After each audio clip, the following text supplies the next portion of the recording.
Our meeting of the Board of County Commissioners to order and begin our evening with our invocation led by Commissioner Helps. Okay.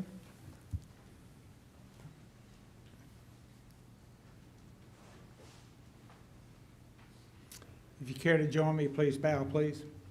Dear Heavenly Father, we ask your blessings on the task before us. We're going through unprecedented times. Please give us the wisdom and the foresight to make decisions that are in the best interest of our county and nation. Help guide us to make decisions that will prepare for our future and are in the best interest of all of our citizens.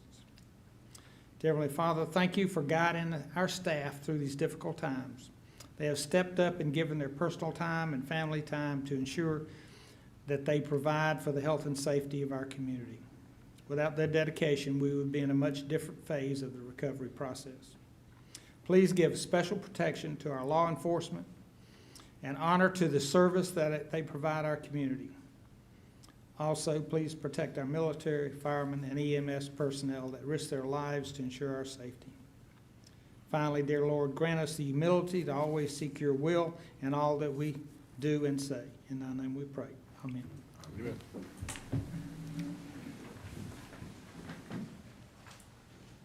Pledge allegiance to the flag of the United States of America and to the republic for which it stands, one nation, under God, indivisible, with liberty and justice for all.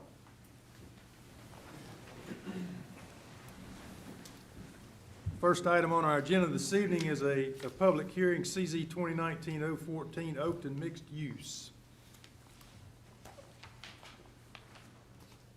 Mr. Jensen.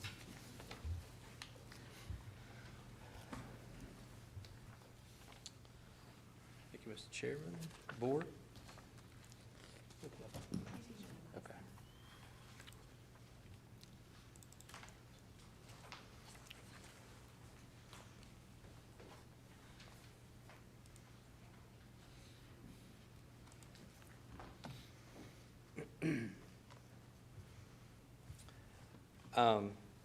This is a rezoning request to rezone 3 parcels of land off of Highway 16 from their current designation of R40, which is a residential 40,000 square foot minimum lot size, to kind of a combination. So a portion of it would be rezoned to R4 conditional, which is 4,000 square foot minimum lot size, and the remaining piece, and you'll see that in 1 second when I pull up the site plan, to B2, which is a commercial district. That's also a conditional district. The applicant does request this rezoning in order to develop a single-family age-restricted neighborhood with a maximum of 46 duplex and triplex units, and contains approximately 2.2 acres of commercial land. The project's access will come from one access point off of Providence Road. The project will have setbacks of, this would be the residential component, 25 feet in the front, 20 feet in the front, 25 feet in the rear, and 10 feet on the sides. And the overall density of the residential portion is around 5.17 units per acre. And since it is a conditional request, the district will be bound by all conditions and the site plan approved as part of the process. So this is the site plan. Again, 46 attached residential units. You can see it's made up of a combination of duplexes and triplexes. They are for sale units, so they'll be sold almost like a townhome product. Has 1 point of access, again, right off of Highway 16. And then this area right here that's kind of in a brown color is the 2 acres of commercial. They do have a condition, of course this would be, one of the conditions would be the site plan. You can see they do provide a future potential connection back to Fairgreen Avenue, but they can't build it all the way because this piece is under separate ownership. The commercial piece would be restricted to a maximum of 40,000 square feet. Those are some of the conditions that the applicant imposed.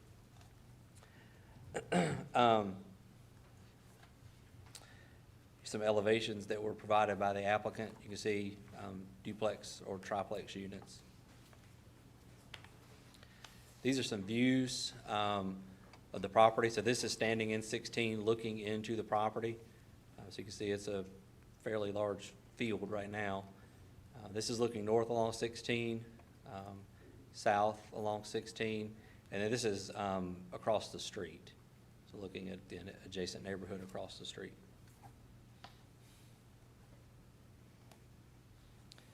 This is completely surrounded by the town of Waxhaw. So all this area in this kind of greenish brown color is in the town of Waxhaw. So it is a donut hole. The existing land use on the property is currently agricultural. I believe that it's most recently been used as I believe it's a horse farm. Some of you might know it as the McCorkle property. And it's currently zoned, again, as I stated, R40. There is a pond located on the property, and I believe this is going to be, is proposed to be converted to their stormwater management facility. That's the only major, well, actually, that's not true. There is a stream on the back of the property that separates this one from the piece behind it. And that's where there is sewer on the property. That's where the sewer line is.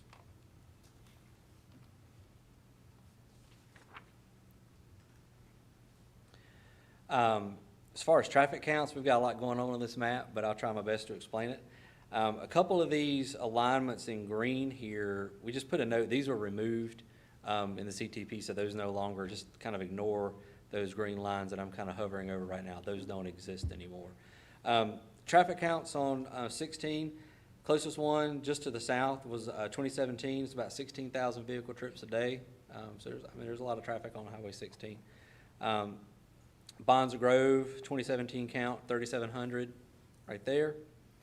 NC 16 is proposed to be widened to 4 lanes in the future. We're not putting a date on here because we're not sure what that date is, because with some of the funding issues that DOT's had, we don't know what that actual day might be. Let me back up really quickly here.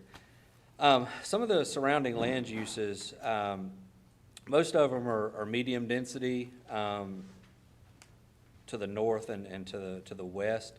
Then kind of to the south, you've got some agricultural properties. Some of these are farms. So you've got a good mix in there. And then you've got some commercial that kind of is close by too.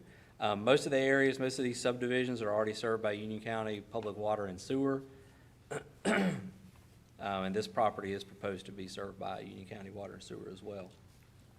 The property's been zoned R40 since zoning was established in this area, so it's not been rezoned. Again, like I said, most of this is inside the town of Waxhaw. Waxhaw's existing zoning at the corner of Gray Byram and 16 is, they have some commercial zoning down at the corner. And then this is more medium density. You can see this is an R4 zoning district kind of to the north. And then you do have a piece of Marvin that comes in a little bit to the southwest, and that's an R40 district. I do have some lengthy comments from the schools. I will just read those to you verbatim. I don't want to leave anything out.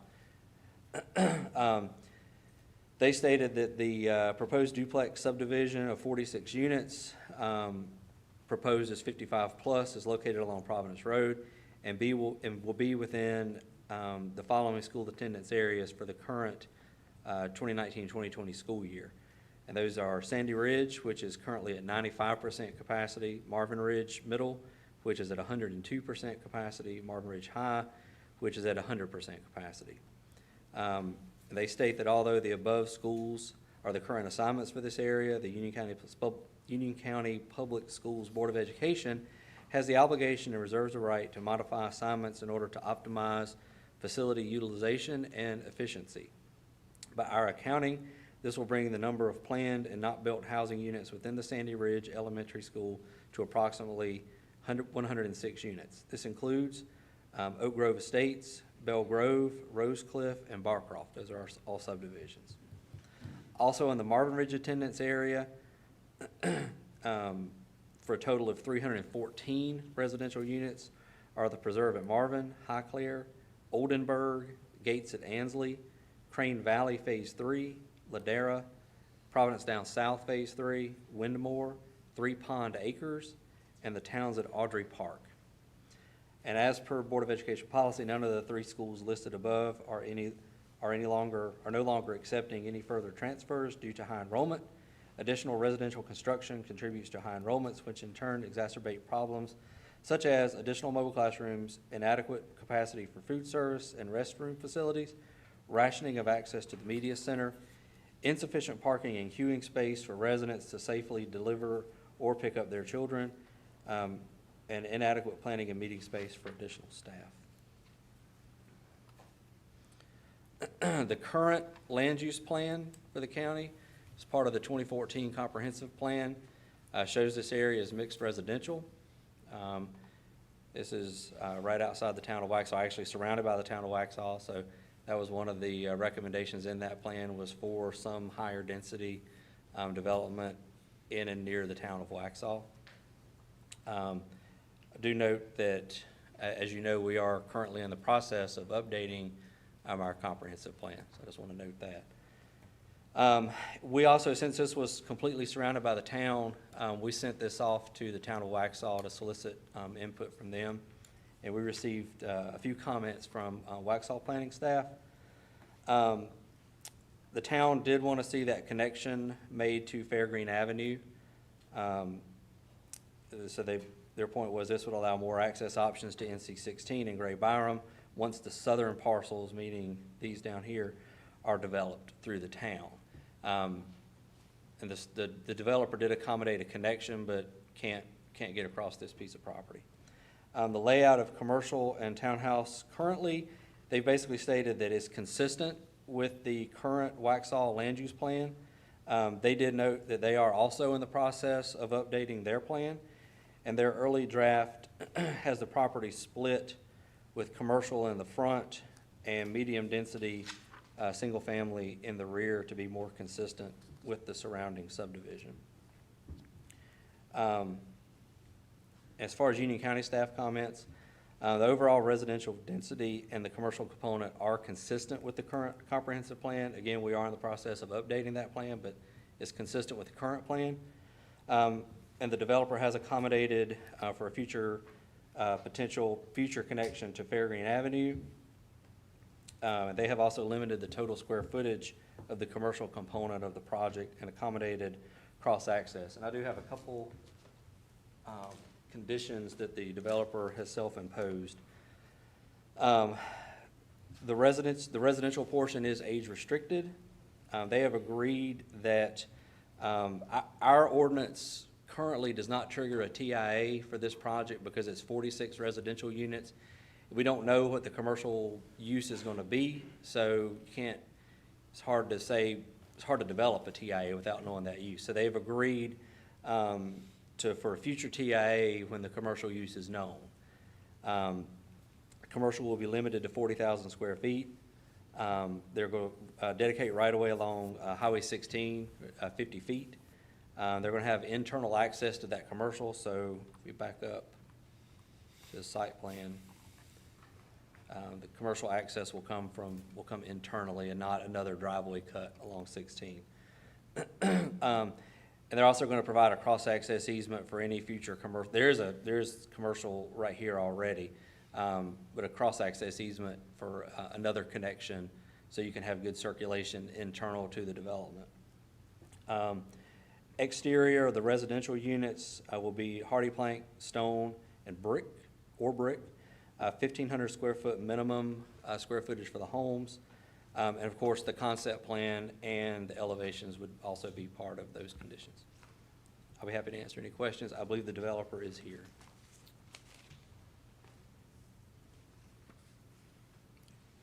Is the developer going to speak? Wish to speak? Yes, sir. Okay. Questions? Thank you, Lee. I You're don't think we have any questions. Okay, come on now. You know me, but I'm not sure which one it is. I apologize.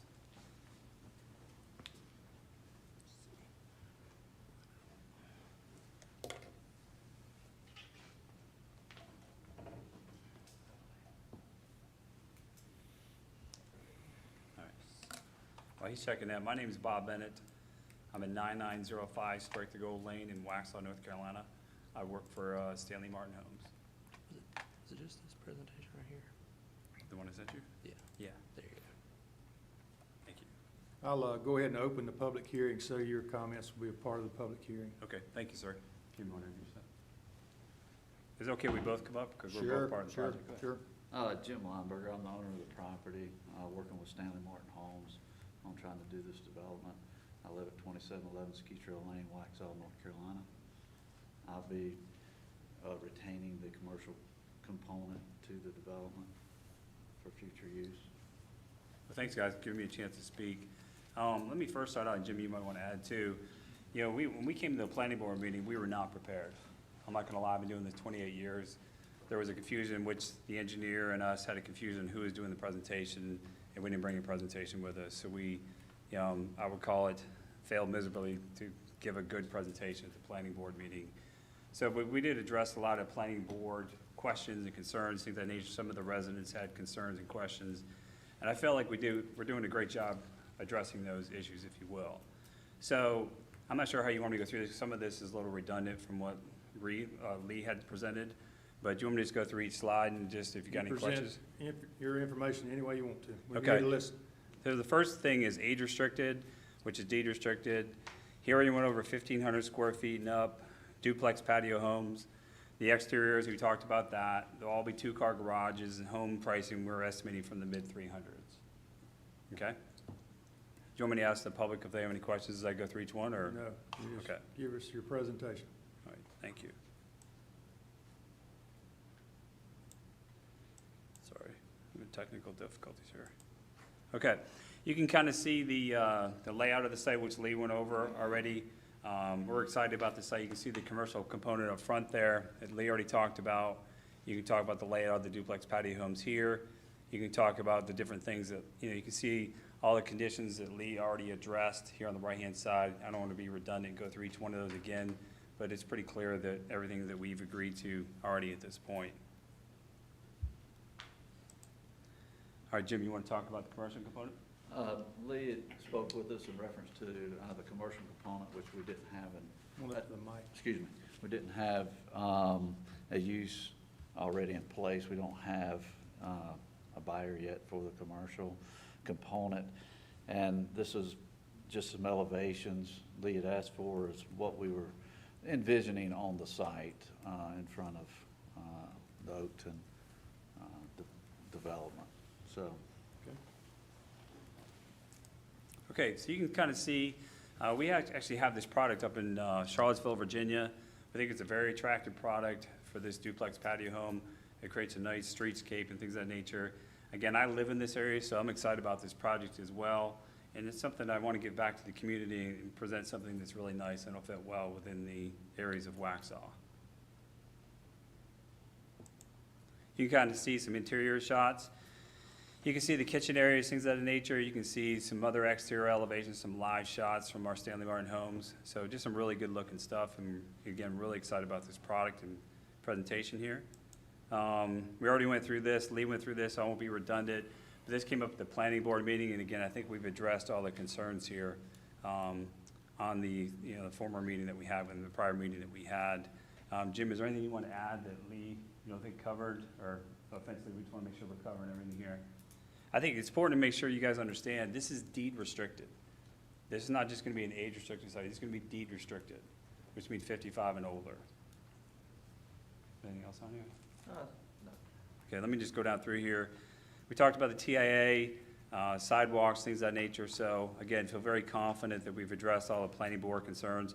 Again, we did not have this presentation at the prior meeting. So again, I apologize to the planning board, but we felt like we've definitely addressed the items there. You can kind of see some of the traffic flow that Lee was mentioning, with the future commercial here, away from our site. We can't really cross into here. We can't, not really cross, we can't cross because we don't own this property right here. Again, you can kind of see the future use plan that Lee was talking about in the area, calling for multifamily and commercial. And again, some traffic flow information here related to the commercial site and the stream crossing and things of that nature. Again, you can kind of see if we were to really attempt to cross the stream, it would cost us about $1 million if we were to implement for that site. But again, we do not own this piece right next to the site as well. Any questions so far? I don't want to just keep running through this. And just some traffic notes on age-restricted sites, you can see the difference in the traffic patterns when you're with an age-restricted community. And then, Jim, you want to mention this about the traffic pictures? Well, these are some pictures we took pre-COVID, based on traffic. There were some concerns about flow of traffic on Providence Road. I think we all know that it does get congested sometimes, but usually after 8, I've lived here for 22 years. Usually after, the rush hour, the traffic's it dies down pretty quick. So it's not like it's a continuous traffic issue out on Providence Road, whether, in the mornings and rush hour and in the evenings it gets congested. But these were some pictures I took it around 9 o'clock in the morning. Yeah, and these are pre-COVID pictures as well, like Jim had mentioned, not during the COVID. That's one thing I was gonna ask, too, March 18th, so the lockdown wasn't in effect then, so it's not something. That's correct. Even before. If you wouldn't mind, when you're talking, I'm sorry. I am too. Sorry. Sorry. No. Yeah, so we made sure we double checked that even before Mecklenburg County COVID came out and the restrictions came out. This is everything for both counties, because a lot of these folks go to Mecklenburg County as well, as we know for the area. And then timelines, actually when the build out for this site, we're looking probably 4 to 5 years for the site is actually built out just for the residential portion. So I want to make sure we made that a point on this presentation. So it's going to be quite a few years out before we're actually built out for the community. And just some age-restricted facts. I don't want to read this verbatim, but I think everyone gets in this room the difference between age-restricted and deed-restricted communities versus typical residential single-family developments. Really no impact on the schools and things of that nature, and really a minimal impact on the traffic as well. And we took all that into consideration while pre-planning for this site, if you will. Any questions? Mr. Helms? Yeah, I have a couple. You keep referring to your commercial site in the future. Yes, sir. Well, future can be 1 year to 50 years. So Right. What's the estimate is one question. I guess once we find an end user, I would say in the next couple of years, I would think that would be a good estimation. All right, and the other thing is 7.7 acres, correct? Yes, sir. And you're age restricted, you hit a hot spot. We had somebody here just before you saying that if you're over 55, you sit in the chaise lounge and you drink your Mai Tais. Mm-hmm. Don't believe that really represents 55-year-olds today. Is it Sure. a restriction on no children under 18? Yes, it depends, because it's deed restricted, remember that too. It's gonna be deed restricted, but there are restrictions on children as far as living in the homes and so forth, yes. What are I'm sorry? they? What are they? You cannot they can come and visit. I'll kind of talk high level in getting, rather than more specific, but you cannot have children cannot live in the home for more than, I believe it's 60 days total max. Like they can come visit for the summertime, things of that nature. It's very similar, almost identical to restrictions like in a Sun City, places like that, or Treetops, where you can't have people stay for an extended period of time. It's actual restriction in the covenants and on the deed. Okay. Does that help answer your question? It's the same story I've heard multiple times. Okay, what concerns do you have? Well, I mean, when you say no children, Right, no impact to the school, so there'll be no school requirements. Now, doesn't 20% still have to be applicable under state? yeah, there is a legal part of those restrictions that there is a 10%, I believe it's 10-15% of the community doesn't have to be in that age restricted, because you can't restrict the entire 100%. It comes up to, it's like 15% of the community, 10 to 15% of the community still can fall into a normal residential component. That is correct. And coming from this area, I have, children in this school district as well. I know the impact of schools and traffic, things of that nature. And that's why when we actually designed this neighborhood, it was hey, let's talk about the future impact of schools and things of that nature. Because I understand the capacity, again, my kids are in these schools, I understand it. And that's why we decided, hey, let's go age restricted with this and really have virtually no impact. Because what we've also found in studies, when you have an age restricted, deed restricted neighborhood, typically a typical family is not gonna move into that neighborhood because people want to be in a different style of a neighborhood. I'm not saying it's a wrong neighborhood, things of that nature, but typically you don't see that buyer because the entire marketing campaign for this community is gonna be targeting folks that, you know, in a different stage of their life, you know, where it's over 55, things of that nature, a lot of trailing parents in, you know, the Marvin, Weddington, Cuthbertson area, where they don't want to be in the typical neighborhood, have the big yards, because these are all maintenance free too. So we're excited about how this is gonna look because they're not gonna take care of their yards, they're not gonna take care of the exteriors. It's gonna look super sharp from the exterior, it's gonna be proud of the neighborhood. There's not a playground in here, so it's not conducive to attract families into the neighborhood.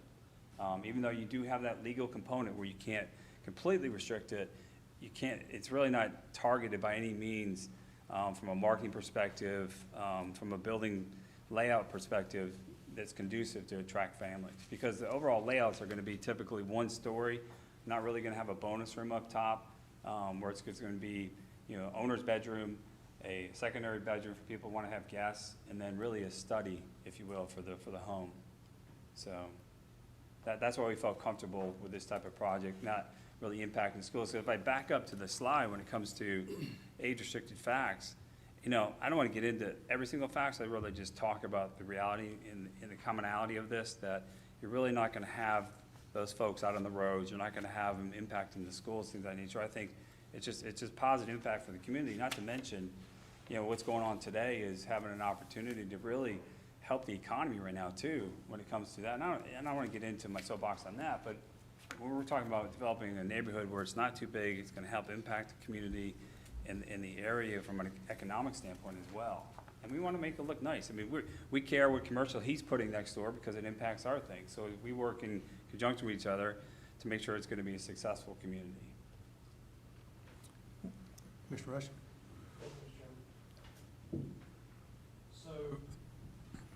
So let me get it straight. If you have 10 to 15%, do you know which it is? I'll find out exactly. I don't have it off the top of my head, no, sir. Okay, and you're looking at how many acres, 7 acres? Yeah, there's 7 acres, 46 units, 46 patio home units. So if you just did it by right, if you just developed it by right now, how many homes could have kids in them? Every 7? Probably, yeah, be 7 1-acre lots. So, okay, so how many homes out of the 46? So you'd have 10%, you'd have 4 of the homes could have kids in them. That's correct, yes, sir. So if it's 20%, you'd have 8, right? That's correct.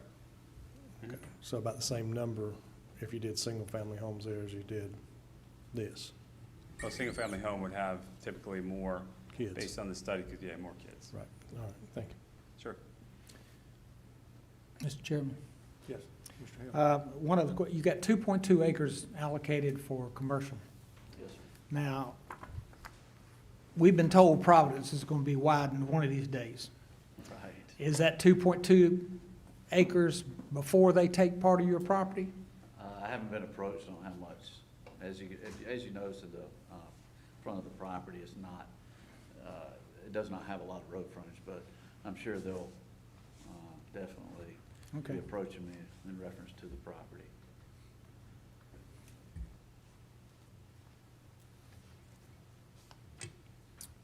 Thank you very much. Thank you, sir.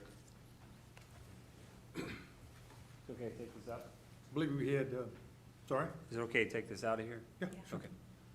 I believe we have one sign up for the public hearing, Jack Lindbergh. Lee, can you pull up your?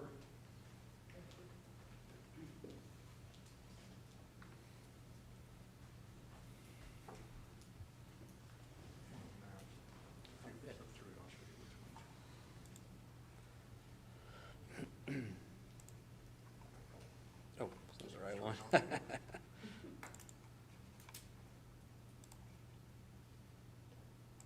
which one? Just go through it, I'll tell you which one, keep going. Back up. There, Okay. yep, that'll work, thanks, Lee. Jack Lindbergh, 8125 Madrigal Court. You can see it right there, right across the way. I am a little hamstrung at trying to present today because every time that we have had a meeting, public meeting, back in December, it began with the developer and owner. Items have changed from one meeting to the next.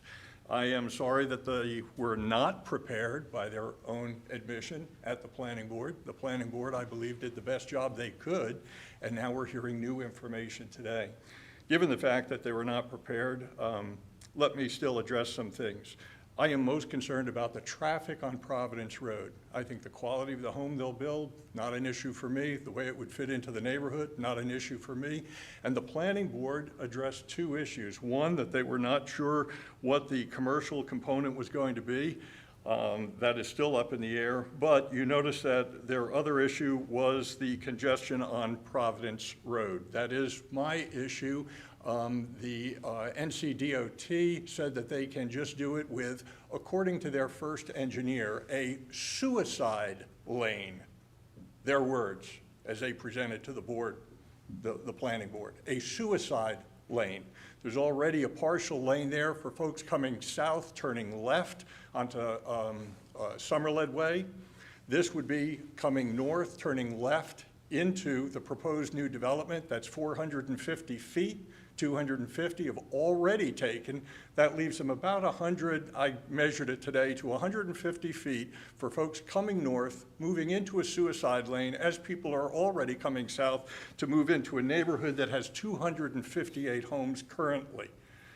I would like to see the commissioners respect the work that the planning board has done as they have looked at this carefully. I would like you to affirm the work of the planning board and deny this until we see the changes to Providence Road that NCDOT tells us are coming sometime. Thank you. Thank you, sir. Did we miss anyone is there anyone else that would wish to speak? Speak again, sir? Sure. Do I have to give my name again? Yeah. Okay. Great point about the traffic, I understand that. And I think we addressed that when it came to the build-out, because by the time we get on the residential side, certainly on the commercial side, Jim has got to get a TIA done, things of that nature. On the residential side, by the time we get through, this process and get through CDs will take us probably a year, year and a half. It's just part of the process in the county. So then by the time we get done with CDs, we're looking at a year development. Okay, so now you're into 2023. And I probably should have spent more time on that. I probably should have left my presentation up. So you're probably 2023 before we even finish, probably the end of 2023 before we finish development, start selling houses. Because we just don't start selling houses until then. So then you're looking at a full build out of 46 houses over a 2-year period. So you're 2025, 2026, if everything goes well, for everyone to be in those homes and that residential component, really impacting the traffic. I can't predict when the funds will come for Providence Road. I'm not even going to begin to make that assumption. But I do understand the traffic concerns. I do live in this area, and I travel up and down Providence Road all the time, and I can respect that fact. However, I think by the time we get a full build out of the residential, at that point, there's got to be some type of resolution when it comes to Providence Road. And I do think we're having a positive impact on the community. We're not trying to create more of a mess here, because we're not coming in here asking for 100 townhomes, things of that nature. We're asking for 46 duplex homes, because the people that live in this area, there's people that I know in this whole area that have kids graduating college and things of that nature and want to stay in this area because all their friends and family live in this area and there's nowhere to go. I personally don't want to live in the house I live in the next 10 years. And there's nowhere to go. I want to stay close to my friends and family and be able to have an opportunity to live in the Waxhaw area because it's such a wonderful area. And it gives people that opportunity. I'm not trying to get into the soapbox here. I'm just saying, by the time we finish this thing, it's going to be 4 or 5 years down the road when it comes to impacting traffic. Thank you. Thank you. 30 seconds, Mr. Chairman. This is your last opportunity, Mr. Lindbergh. I gave him a second chance. I'll give you one too. Thank you, Mr. Simpson. You're a fair man. This still does not take into account the 245 units at Ardmore on Price. The units that are going in downtown, I believe there is not enough work in downtown Waxhaw for 245 residents downtown to stay in downtown. They're going to be heading north every morning as well. One last comment, I would be happy to bring pictures myself of traffic on Providence Road if that would be helpful for the board sometime. Thank you, Mr. Committee. This time we will close the public hearing. And that takes us to our informal comments, which we have one. Ms. Davistani, is that correct? She's left the meeting. She's left the online meeting. Okay. Do we have a way to get her back? I apologize, but Not at all. I can call her.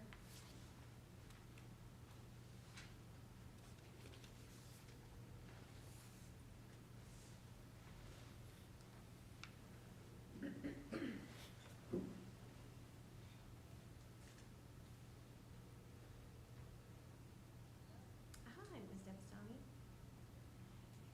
It is informal comment time. Would you like to join the comments or join the go-to meeting?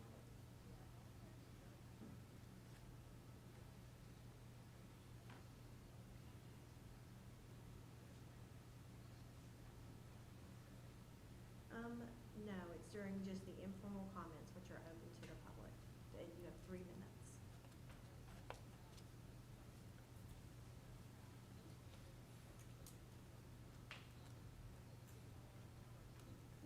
It's going right now, yeah. As soon as you come on, we can put you on the loudspeaker and you'll be able to give those comments to the board. Okay, thank you. She's coming on right now? yeah. Or she's got to dial it up?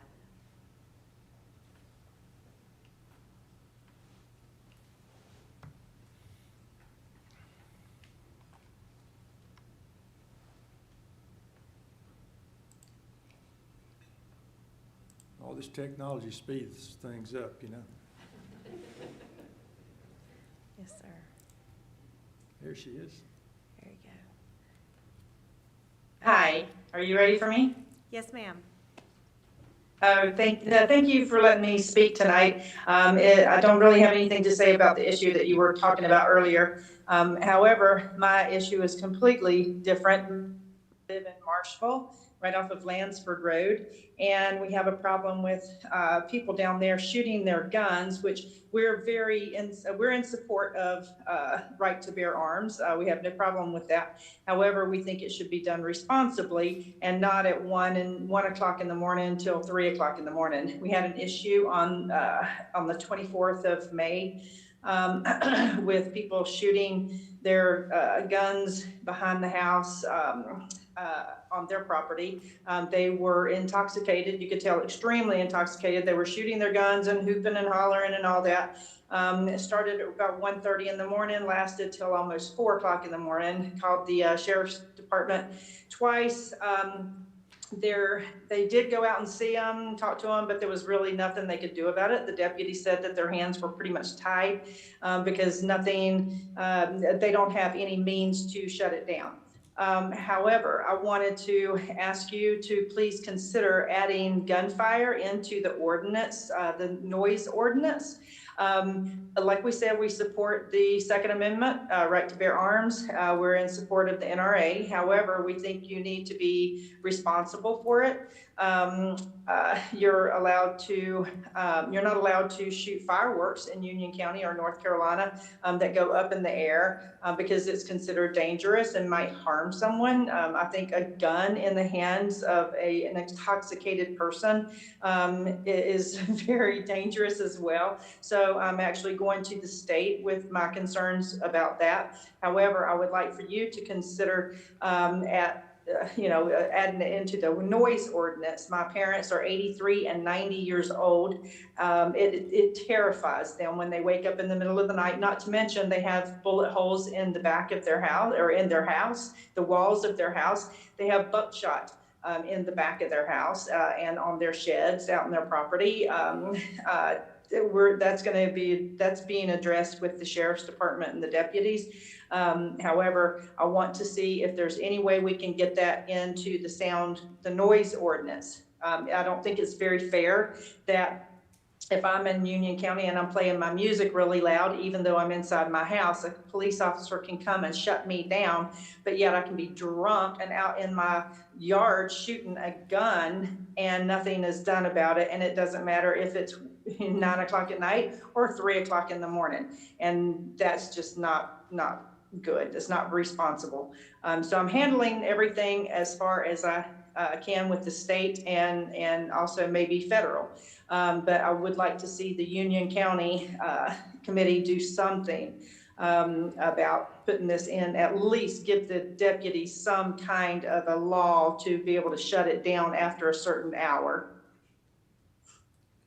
Thank you very much.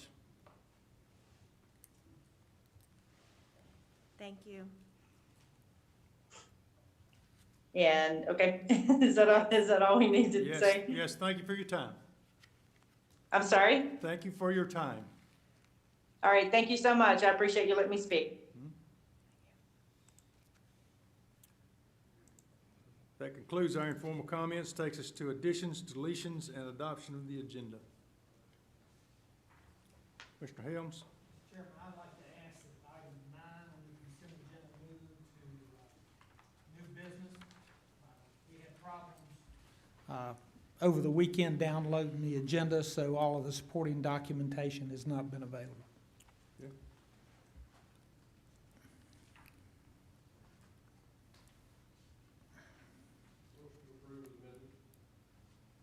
We have a motion to approve. All in favor say aye. Aye. Aye. You- Will? Oh, nay, I'm sorry. Thank you, Mr. Commissioner Rushing.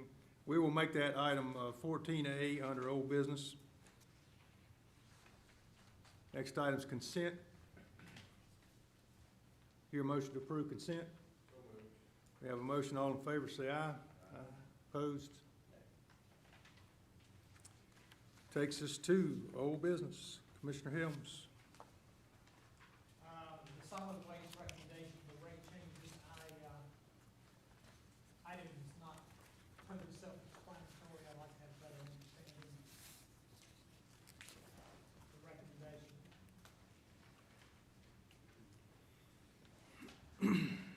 recommendation. Commissioner Helms, is there a specific area of those recommendations? None of the backup material is available. Oh, really? I had to get a separate summary Okay. agenda this morning. Okay. Okay, we apologize for that. Not your problem. I'll share with you the overview of what we're looking at. Essentially, for our use at Austin Cheney, that is the primary focus of this. Currently, we have fees that are based on size of vehicles for many of the type vehicles that we receive, whether it's a truck or a trailer, what have you. We also have vehicles that are not listed within our rate structure. So what we've tried to do in this particular rate structure is base it on the capacity of the vehicle that's delivering material to specifically Austin Cheney, where we accept a broad range of types of products. What we do is we break it down. If it's a car or truck, has a certain capacity. If it's a trailer, single axle with normal 2-foot sides, has another capacity, and then so forth as you work toward increased walls or increased axle capacity that allows people to bring larger and larger amounts and tonnage of equipment to the site. Essentially, what this does is it breaks it down by axle and by size capacity to be more fair in terms of how we deal with our customers.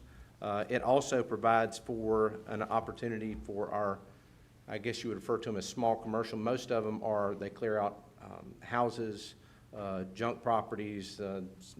Some of them even have that in the name of the company, but they bring large box trucks, large trailers that currently we don't have a fee structure to accommodate their capacity. So we're providing you with a recommendation that is based on capacity of the material that is being brought in based on the vehicle size. So that's one part of that rate structure that we're recommending, is just trying to make it more comparable to the capacity of the vehicle that's bringing the material in. The second and third parts of this recommendation, one is it deals with our electronics. Right now, we don't charge for electronics at all.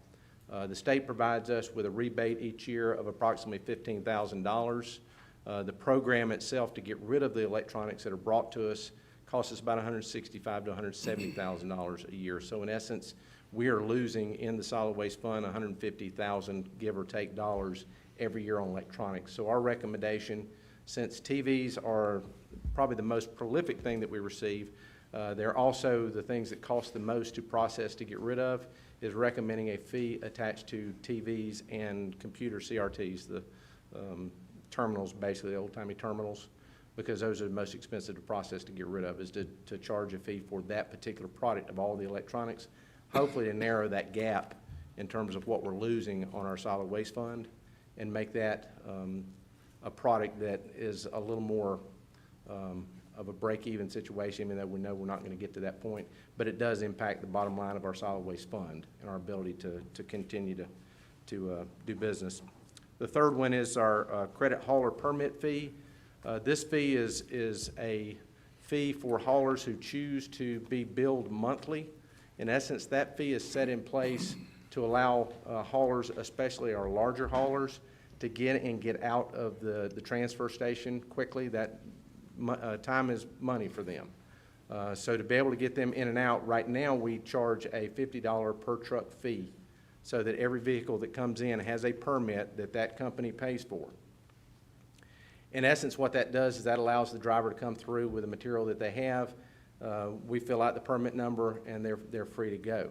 The issue is that many of these haulers, especially the larger haulers, have anywhere from 20 to 30 or more trucks that they get permits for. And the reason they have to do that is because many of those trucks also service in Mecklenburg County, Stanley County, Anson County, all over the area, not just in Union County. So they have to get a permit to make sure that the truck that's delivering the material abides by Union County's responsibilities that we put on our haulers. This is just for monthly billing vendors. We have vendors who come into the transfer station, weigh in, they pay their fee on the spot. As a matter of fact, we've had one of our larger haulers did that, paid with credit card every time that they came in, because if you're a credit hauler, you either have to have a secured line of credit or an unsecured line of credit. In order to get an unsecured line of credit, you have to have a year's worth of payments that you're paying on time and basically puts you in a position where we feel like you're a good risk that you're going to pay your bill each month. Unsecured, they have to pay for that in order to be able to get an unsecured line of credit. Their bank or somebody's going to vouch for them. So that is a voluntary program. What we're asking to do is to put a ceiling on that, a flat rate, so that those larger haulers that have 20, 30 vehicles are paying one rate. It makes our landfill much more competitive with the surrounding landfills. And then the rest of those folks who have, I guess if you calculate it up on the $50 that we charge right now per vehicle, those that have 4 or less may pay a little bit more. The ones that have 5 or more vehicles are going to be, what was it? Sorry about that. That's okay. I just want to see if we can put it up there so they can see these. I was gonna say- Because they can't see that. I don't know if they have it in there. Do y'all have it in your packets right now? I'm kind of talking blind to you, I think. Yes. Is this time sensitive? It is tied to our budget, but in terms of if you want to defer until you get the, Just to make a recommendation, Commissioner, or Chairman Simpson and I were in the first 2-on-1 session discussing solid waste. Right. It might help to wait till after all the commissioners have been through that before we make a decision on it, or I think you'd get the information, some of the information maybe you're looking for in that. Because that was discussed, you know, in with the budget, and that might be a better thing to do, to let all the commissioners go through that before you. I think the only challenge we have from a timing standpoint is this credit hauler permit issue is the Public Works Business Office who does the transactions, the business operations for solid waste is holding out. It's this time of year is when we send out those hauler permit notifications. So that's the only thing right now is we'd have to suspend that until such time as y'all were able to get that information and review it. Yeah, we talked a lot about it in that meeting, so you might. Well, I haven't had to, I use the facility, and if I take my truck, it's one rate. If I take my truck and trailer, it's another rate too. Right. I understand it, but I haven't seen what your proposed rates are. And it's kind of hard for me to vote on something that I hadn't even seen yet. Right. So, Well, I think we have your meeting is set up, I think, tomorrow. Yeah. And again, we can suspend until, The We'll next come back next opportunity meeting. we'd have to take action would be our next meeting. So is that time June enough? 15th, I believe. Is that okay? yes, sir, we would just suspend that, ask the business office to suspend that notice until such time. Thank Okay you. with you, Commissioner Hill? Yeah, that'll be fine. Okay, we need a motion to table that.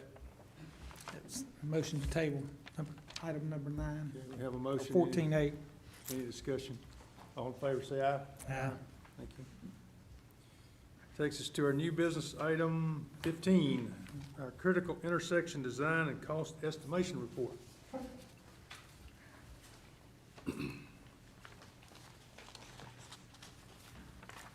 Even Chairman Simpson and members of the board, I'm here to present the results.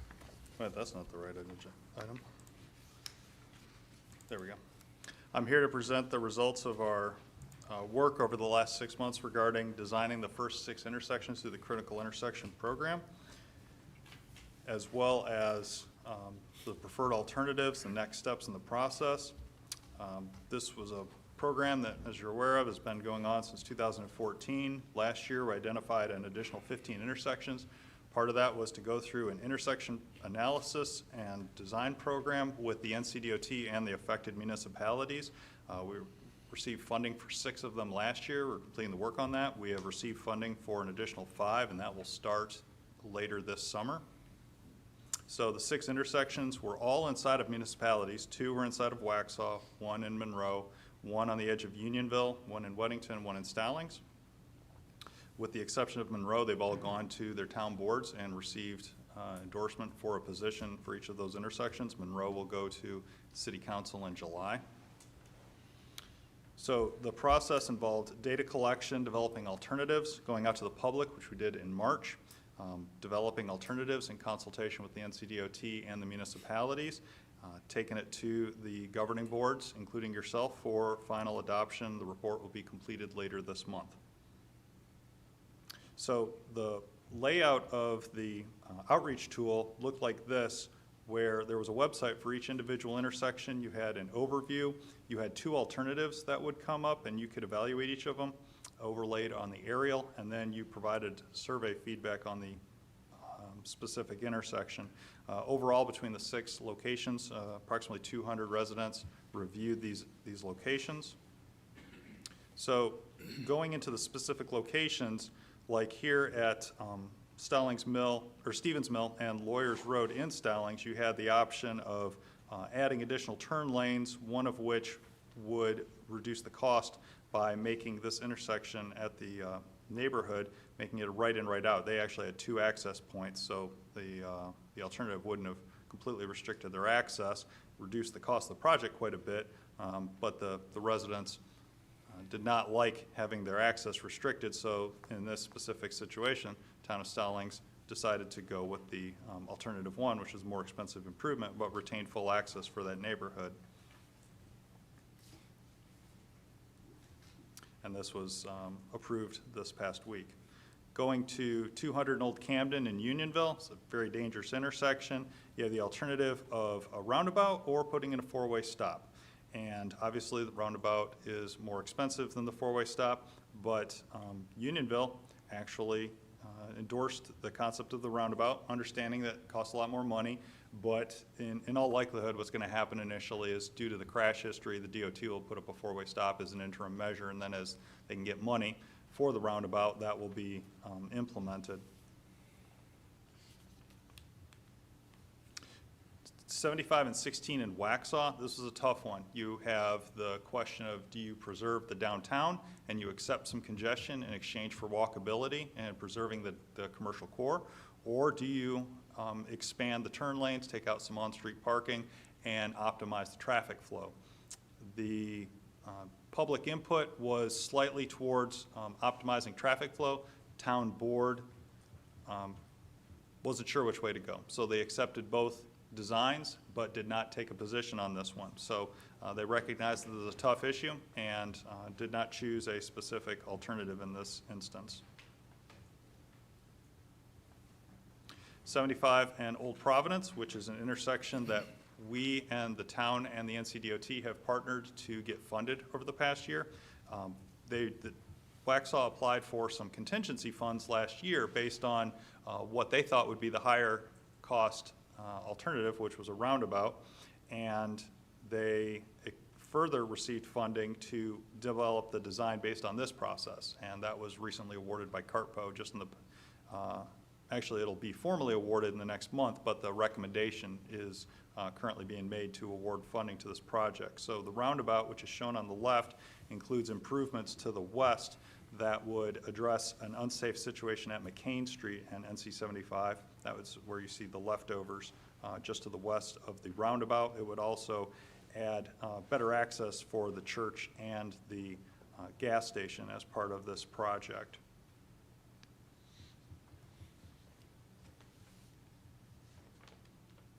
Forest Lawn and Potter Road in Weddington. This is also an unsafe intersection. You had the alternative of a roundabout versus a signalized intersection. Roundabout was more expensive, but was seen as safer and had a better congestion score. So town of Weddington supported this intersection. In fact, their staff's been in contact with us. They would like to apply for funding through CARTPO this fall through their upcoming solicitation. They would like to partner with us. We have $75,000 left in our in your pilot program to partner with municipalities for intersection projects, and if supported, this would be the rest of the funding, but would support another intersection through the critical intersection program. So the roundabout design was chosen by Weddington. North Sutherland and Walkup in Monroe is an option of a roundabout versus adding more turn lanes and upgrading the signal system at this location. This is going to the Monroe City Council in July, and the recommendation for this board is to support essentially whatever Monroe comes up with for this location because it's completely within their jurisdiction. I will say that both of these designs are supported by the NCDOT. They consider this to be a local decision. They're both feasible and will improve the situation, but they do it in different ways. So the next steps that the consultants are working on is to complete the study workbook with the action plan. They will complete the work. They will modify at no cost to us the report in July based on what City Council approves. We want to complete this by June 30th because that's the fiscal year limit for the funding that's available to us. So we're going to complete the work and complete the administrative aspects of it, and then adjust the slide for the design within the city of Monroe based on their decision. And then we'll move into the second round of critical intersection work, hopefully later this summer. So the requested action from you is to endorse the report recommendations and the overall report as a result of this grant from CARTPO. And I'm happy to answer any questions you may have.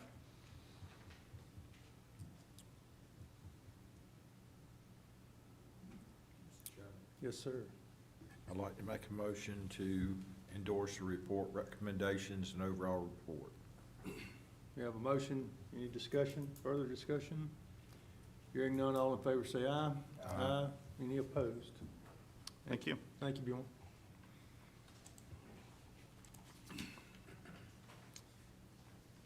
Brings us to item 16, the county manager's proposed 2021 operating and capital budget.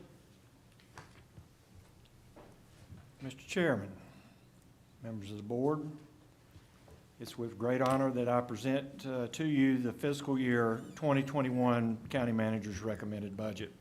I've stated several times over the past 2 months that these are unprecedented times, and preparing a budget during these times has met with some challenges.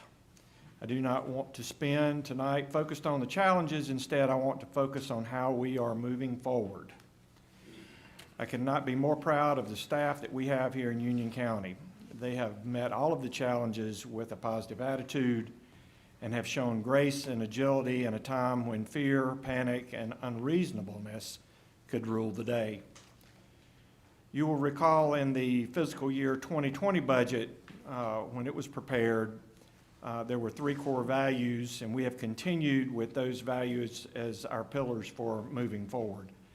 They are maintaining physical discipline, investing in our core services, and implementing a strategic framework for internal business processes. In order to provide a recommendation that considers these values and provide needed funding for core services as well as maintaining current service levels, staff has spent a great deal of time working to identify a solution that was thoughtful and financially prudent during this unusual time. My recommendation includes reimbursement from the other post-employment benefits trust, otherwise known as OPEB, to the general fund to repay retiree health benefit costs expended this year, incurred during the fiscal year 20 timeframe, and also provides for a funding holiday and OPEB funding for fiscal year 21. County leaders have been diligent in making consistent contributions over many years, and as a result, the OPEB Trust has reached a significant level of $50 million in funding that makes this repayment possible. I'm comfortable that the repayment at this time is physically prudent and allows us to provide funding that maintains critical services for both county programs and our education partners. This change will not impact our ability to continue to fund retiree health benefits. This will be used as a measure to help the county weather the economic downturn from the COVID-19 pandemic. Significant questions remain regarding fiscal impacts to the county over the next 12 months and longer. Budgeting the OPEB reimbursement as a contribution to fund balance will ensure liquidity and will shore up county reserves during the coming economic uncertainty. Additionally, we will continue with our hiring freeze that was put in place over the past few months, as well as reduce our travel and training budget by 10%. These continued efforts will allow us to realize savings in expenses in a proactive way in order to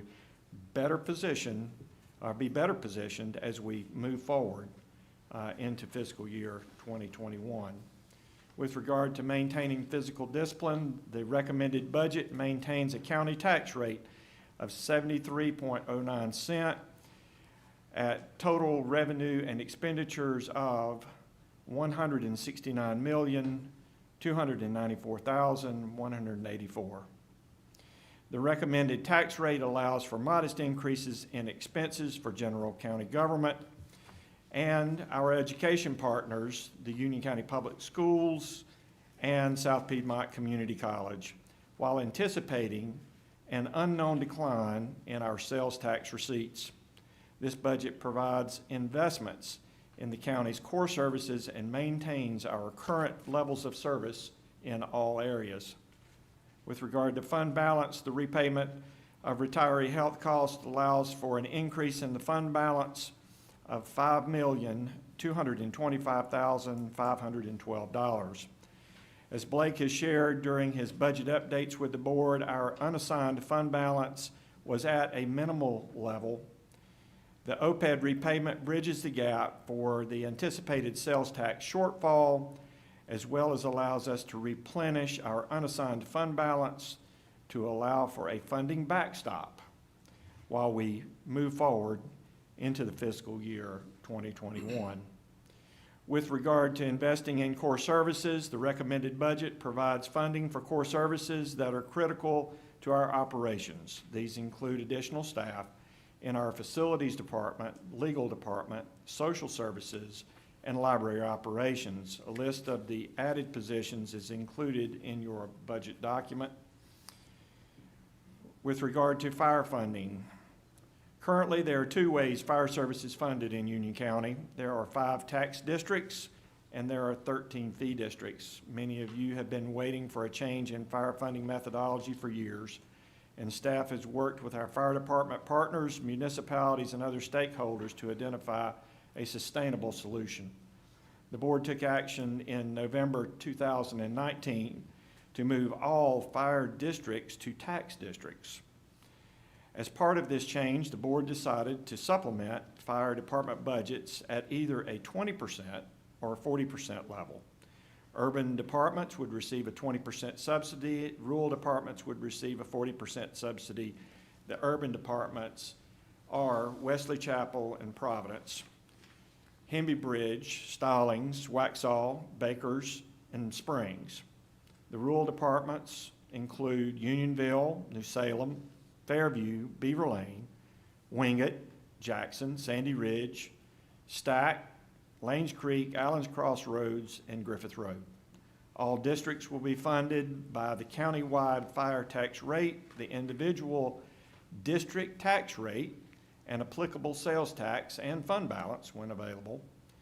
Blake will provide you with additional details in his presentation shortly. With regard to education funding should be viewed in component parts, including funding for K-12 operations through the Union County Public Schools and funding for post-secondary education at South Piedmont Community College. With regard to South Piedmont Community College, my recommendation provides for $500,000 in additional funding for SPCC. This funding is intended to cover additional costs that they will incur to operate and maintain their new administrative building and renovative Tyson Center. SPCC has been a great partner during this budget process. Their original budget request was $752,997. Given the economic uncertainty we're all facing as a result of the COVID-19 pandemic, we reached out to Dr. Farr and her staff to see if there was if there were any opportunities for flexibility. She and her team sharpened their pencils and significantly revised their request downward to accommodate my request and work toward our common goal of fiscal responsibility. With regard to the Union County Public Schools, the Union County Public Schools budget request totaled $130,688,302. As outlined in their request, the areas of priority are sustaining operations, investing in employees, and investing in our future. UCPS funding is a clear priority for the community and the Board of County Commissioners. My recommendation includes $3,103,952, or 3%, in additional funding to be used for UCPS operational priorities. This is a modest increase to maintain current core services and allow UCPS to identify areas within their priorities to utilize the additional funding. Blake's presentation will provide more details regarding UCPS funding recommendations. With regard to internal business processes, as part of our ongoing commitment to put in place a strategic framework that strengthens our internal business processes, there are a few key items that I would like to mention. With regard to administrative services, over the past year, we began the process of realigning some of our administrative functions. Specifically, we have realigned staff that had been responsible for both finance and budget activities into individual departments of budget and finance. Blake Hart has hired 4 very talented budget analysts and has built a team that is providing a strong base for budget development, monitoring, and reporting. Our procurement department has continued their excellent work with staff dedicated to providing internal support regarding procurement activities and engaging with vendors and our community partners to better understand the procurement policies and practices of Union County. Lastly, in this group, we are working now to strengthen our finance department through a structure that will benefit the organization and the employees that are currently a part of our finance team. Over the next few weeks, we'll provide more information regarding the structure of finance and our steps to name a new finance director. With regard to information technology, Staff engaged an outside information technology first, Avero Advisors, during the second and third quarters of this fiscal year to provide an IT strategic roadmap for the next 3 to 5 years. Staff is working to identify priorities for the next fiscal year and has identified the initial project of documentation, IT restructuring, and this work will begin over the next few weeks. At a future board meeting, we will provide a comprehensive review of the plan for moving forward in a strategic fashion to ensure that we are positioned in a more appropriate way in terms of our IT infrastructure. With regard to facilities management and capital funding, we will continue our approach to facilities management and capital funding that was started during this current fiscal year. I want to thank the board for continuing to support the approach that Jeff Caton and Chris Boyd have developed and continue to refine. I'm very pleased with the work this team is doing and look forward to seeing the continued progress on our projects over the next 12 months. With regard to community partners, as you are aware, we began a new application process during this year for potential funding of community partner agencies. My recommendation includes additional funding for one new agency, Common Heart. Common Heart scored the highest of all new funding applicants and provides an important service to our community. As shared in our previous work session, we believe that aligning some of our community partners to county departments over the next years as vendors of services that complement our service array. Additional increases are recommended for the community shelter for the important work they do, as well as for Safer Communities for the work they do in our jail. Moving forward, I have every confidence in our staff, our funding partners, and our community partners that we will move into the fiscal year 2021 with a continued focus on the residents of Union County that are served every day through our many services. I am aware that all of us are doing this with less funding than we had hoped. We remain hopeful that sales tax revenue will rebound quickly and we will realize more revenue than we have allocated in the budget. We will provide the board with regular updates on where we are with revenue estimates, as well as updates on priorities for funding if additional funds become available. I want to thank the management team for their work over the past few months developing a budget that allows us to continue the work that we know is important to our community. I also want to thank Blake Hart and the budget staff, Interim Finance Director Debbie Cox and the finance team, as well as all of our department directors who have shown grace and patience during this time. I am proud to represent what I believe is the finest local government staff in the country. Thank you for providing this opportunity for me to provide you with my second budget message. Blake Hart will now provide a more detailed overview of the fiscal year 2021 recommended budget. Thank you.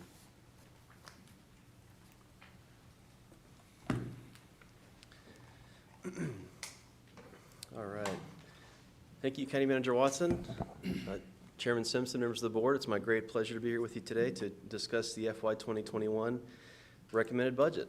This is a wonderful day and a culmination of many, many hours of work of my staff and also many folks around Union County government, and I'm proud to stand here today to represent and share this message. My presentation today will build upon the comments and the messages from our county manager and provide an additional layer of detail to the great message he shared.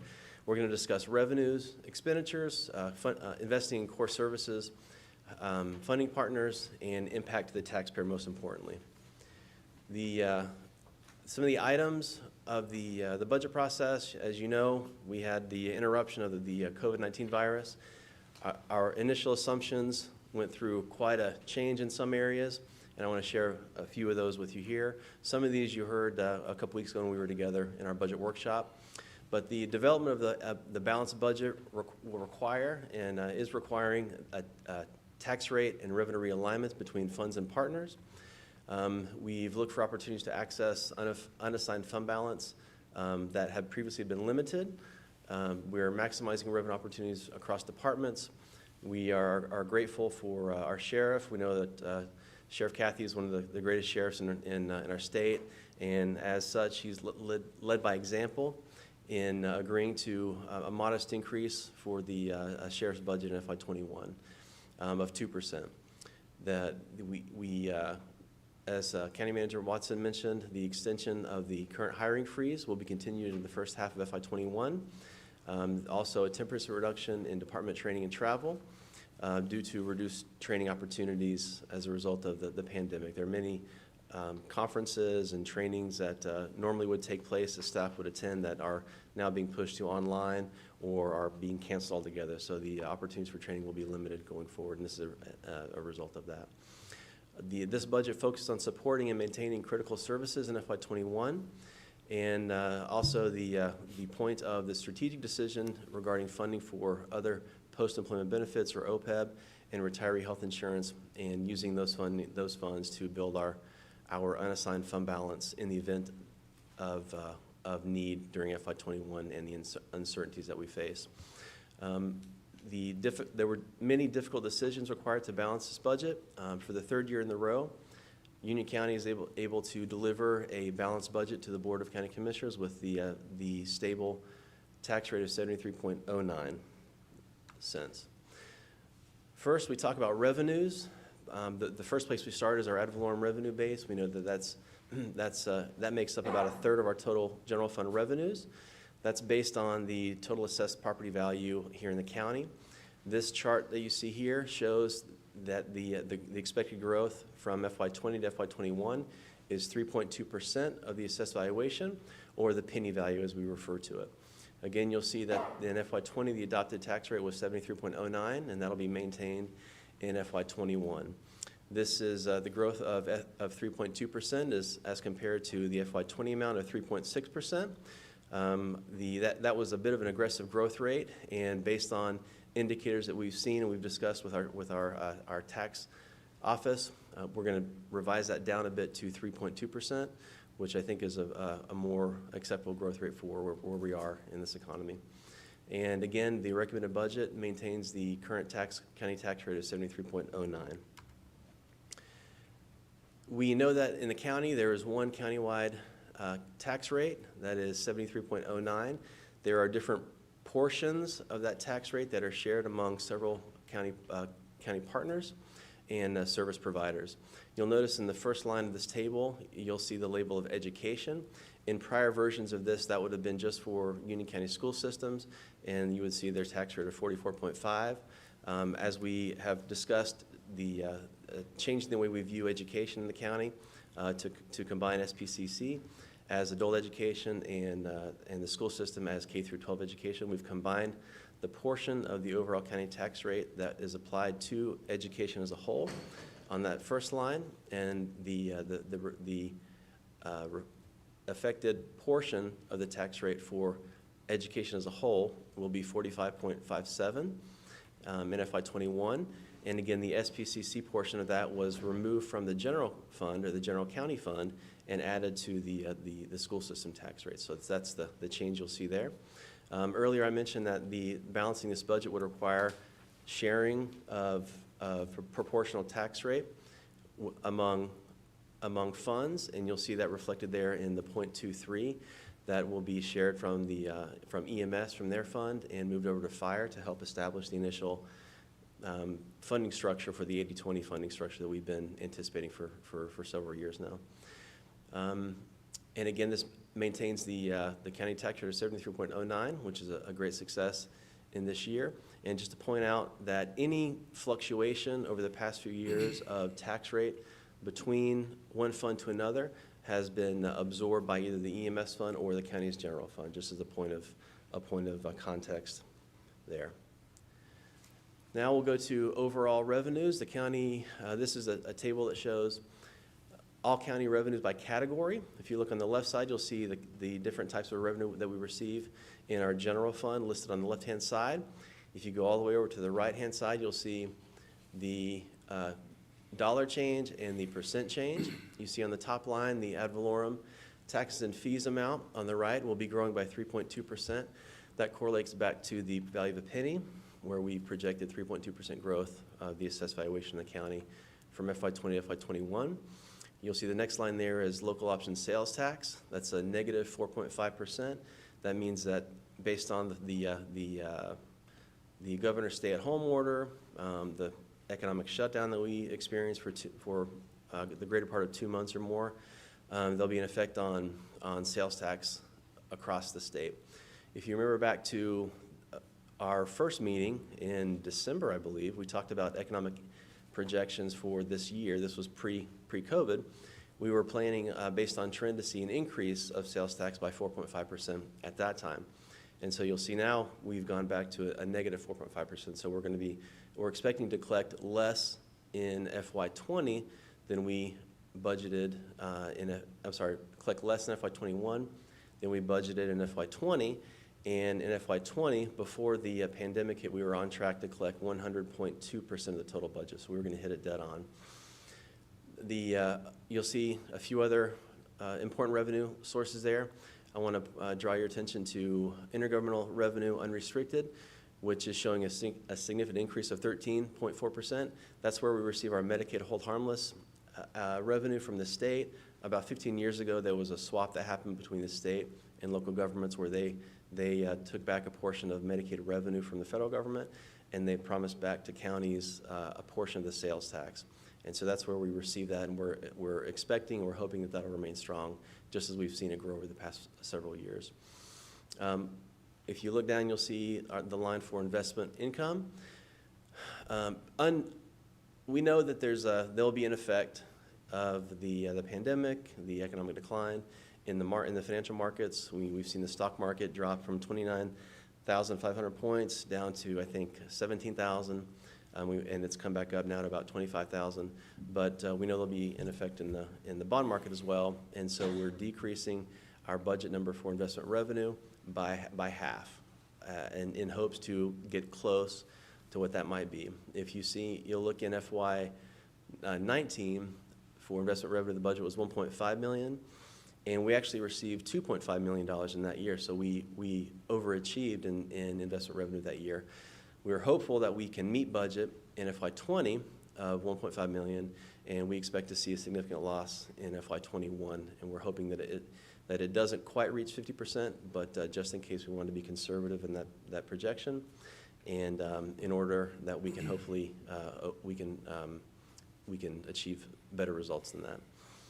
I also want to draw your attention to the fund balance appropriated, which is decreasing the amount of unassigned fund balance that we're budgeting for appropriation FY21.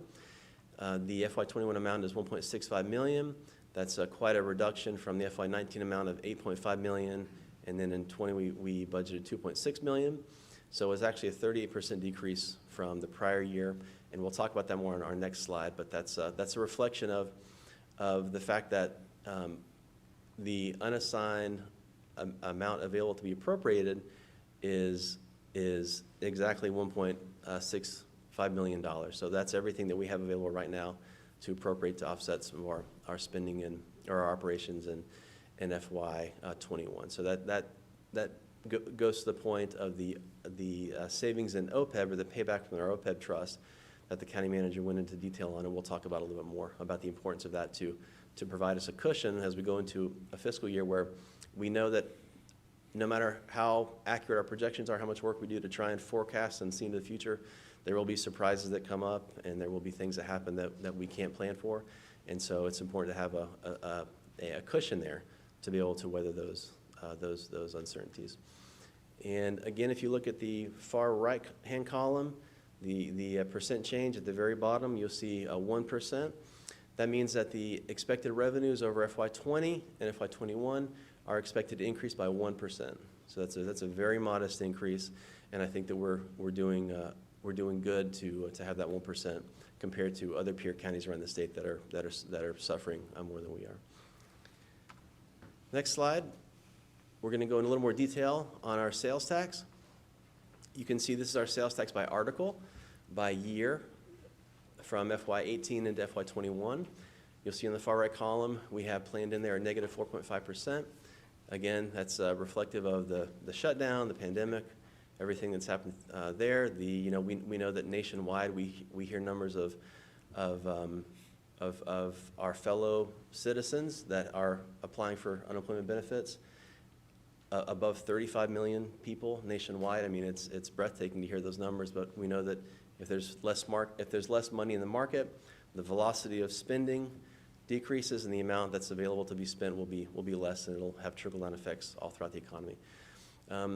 We adjusted our projection from plus 4.5% pre-COVID to a minus 4.5% post-COVID about 6 weeks ago, and the state has recently come out and given their projection for what they expect to take in statewide in FY21, and they've said that they're going to have, they're projecting to collect 9.9 or 10% less than the earlier estimates. So if we as a county, if we first expected to collect 4.5% more than the 20 budget, and now we're going to collect 4.5% less than the 20 budget, well, that's a span of 9%, a little more than 9%. So I feel good about that estimate, that we came out ahead before the state, and we're right in line with where they are. And we know that as a county, or as a state, they're looking at every county across the state, and many counties are much more dependent on sales tax collections than Union County is. We have a stronger economic base that is not based on tourism, like the coastal counties or Buncombe County, where they really depend on those tourism dollars in the early spring to kind of kickstart their seasons.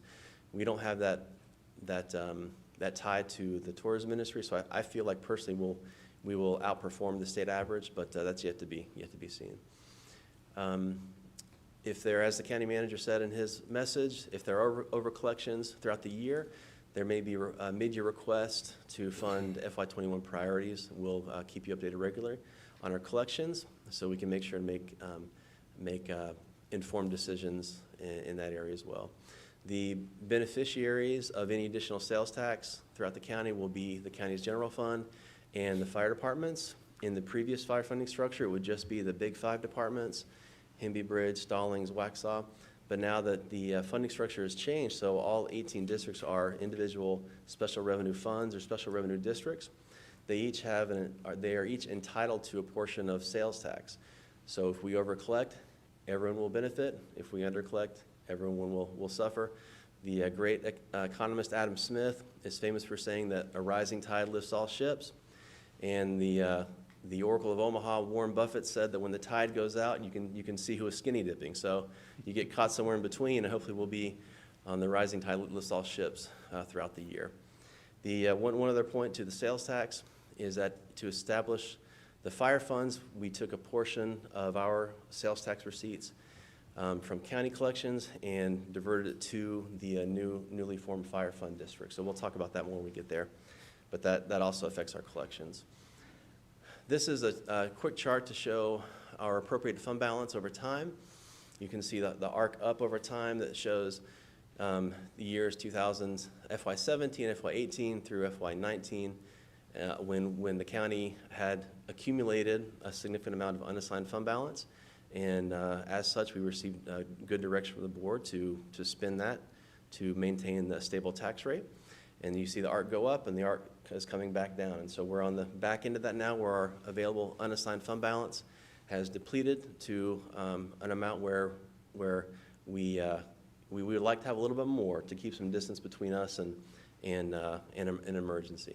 So that's a good reason and a good cause for the OPEB repayment to provide some of that safety net there for us in FY21. The amount that's budgeted for appropriated fund balance in FY21 is $1.6 million. $1.1 million is to offset the amount that we owe to the economic incentive grant companies that we've committed to pay them, assuming they meet their thresholds and their criteria. And $500,000 is budgeted in support of general county operations. And now we've talked about revenue, let's talk about expense. This is the same chart that we saw for, yeah. Before we get off there, can I ask a question? Sure. How much did the penny generate more this year than last? It was in the 80s. One of our first slides right here, 86,622, so 3.2%. 622, okay. And did we get that worked out with the school system? I know there was some questions on that last meeting. Have y'all worked with them and shown them whatever was wrong or right, or? We've shared with them our estimates. At the time of that meeting, we were projecting a 3% growth. To be a little extra conservative. Between our meeting and I believe early March, we met with Van, our tax administrator, and we felt strongly that we could increase that from 3% to 3.2% to benefit the general fund as well as the schools. And we immediately shared that with the schools to help in their budget planning too. Yeah. Thank you. Yep, good question. Back to expense. So this is the same type of chart that we looked at for revenue. We know that employee compensation and benefits are the largest portion of our budget, which again represents that the greatest investment and the greatest asset that the county has are its employees. We see that the growth in employee compensation for 21 will be 8.6%. That's in line with growth in previous years. It's a little bit higher than last year, I would say, because we had a number of positions in FY20 that we funded for half of a year. So then the next year, you annualize those and that bill comes due the next year. And so that's driving some of that there. We'll see the employee benefits, where you'll see a negative 12.5% decrease. This is where you'll see the impact of the policy decision to take a one-year funding holiday from OPEB, which are retiree health benefits, and then to request a payback from the amount that we've contributed to date in FY20 to the OPEB trust. Those amounts are budgeted per employee in the employee benefits line. So that decrease there, 12.5%, reflects that expense coming out of the budget in FY21, which it would be reflective of 1 year without funding OPEB expense. That's where you'll see that. In the operating cost line, you'll see a negative of 5.7%. In the county, we've initiated a target-based budget concept or a target-based budget process. At the beginning of the budget process, we assessed departments and we said early projections of revenue are about here, early projections of expense are about here. In order to make those two meet, to fill that gap of expense over revenue, we're going to ask departments to analyze their operating cost budget and to reduce 5% of each departmental operating budget. And departments in Union County, we have great department directors, great employees. They complied. They did the hard work to go through and really decide what expenses were necessary, what may be secondary, and what they could pull out and request back to the county manager as an SL2 request is how we define it, to say we don't want to do without this, but in an emergency we can do without it. But if there's more funding, county manager, maybe we could ask for this back at the end of the budget process. That's that 5.7% there reflected, and that also reflects the 10% general decrease to travel and training dollars in the general fund budget, which again is reflective of really just fewer training opportunities available for staff expected because of COVID and social distancing. And I know the School of Government is moving a lot of their trainings next year online, which is cheaper because you don't have to send people to Chapel Hill. They can do it online, and you're going to save some money there. Then you'll see a decrease for 10.3% for contracts, grants, and subsidies. That's reflective of the increase in funding for SPCC to bring their buildings online, and also the increase in the amount of economic incentive grants for companies, which is $250,000. That makes up the bulk of that increase there. You'll see interfund transfers is lower by about $1.5 million. There's a couple things happening there. Our PAYGO amount, which I know you're familiar with PAYGO, is an interfund transfer from our general fund to our capital investment plan. We've the county manager has done a great job to make sure we're efficient in meeting our building needs. And we're able to meet those needs by decreasing that transfer by about, I think it's $900,000 between FY20 and FY21.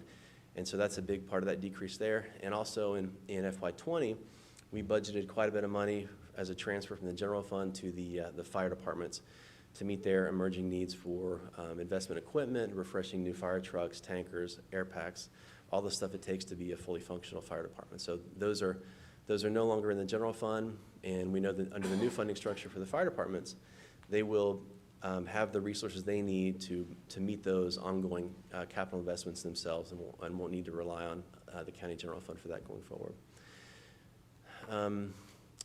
There's an increase in the interdepartmental charges. That's actually a benefit to the county, where we would receive more money from other departments and other funds.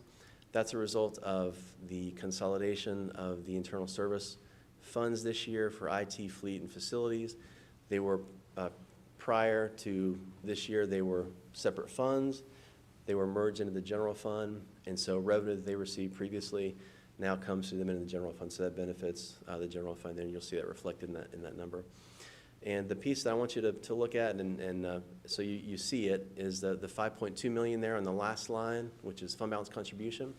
That's the net impact or the net benefit to the general fund to the strategic policy decision the county manager is recommending this year to take a one-year holiday for OPEB funding, and also request a payback for expenses that we paid through, as of last week, for retiree medical benefits. So those numbers netted together, and then offset with a piece of lost revenue, will add $5.2 million directly to fund balance, to the county's fund balance going forward into next year. And we'll talk about that a little bit more on a slide that's coming up soon. And again, if you look at the column on the far right, the cell on the far right at the far bottom, you'll see, again, that's 1%. We know our budgets have to balance.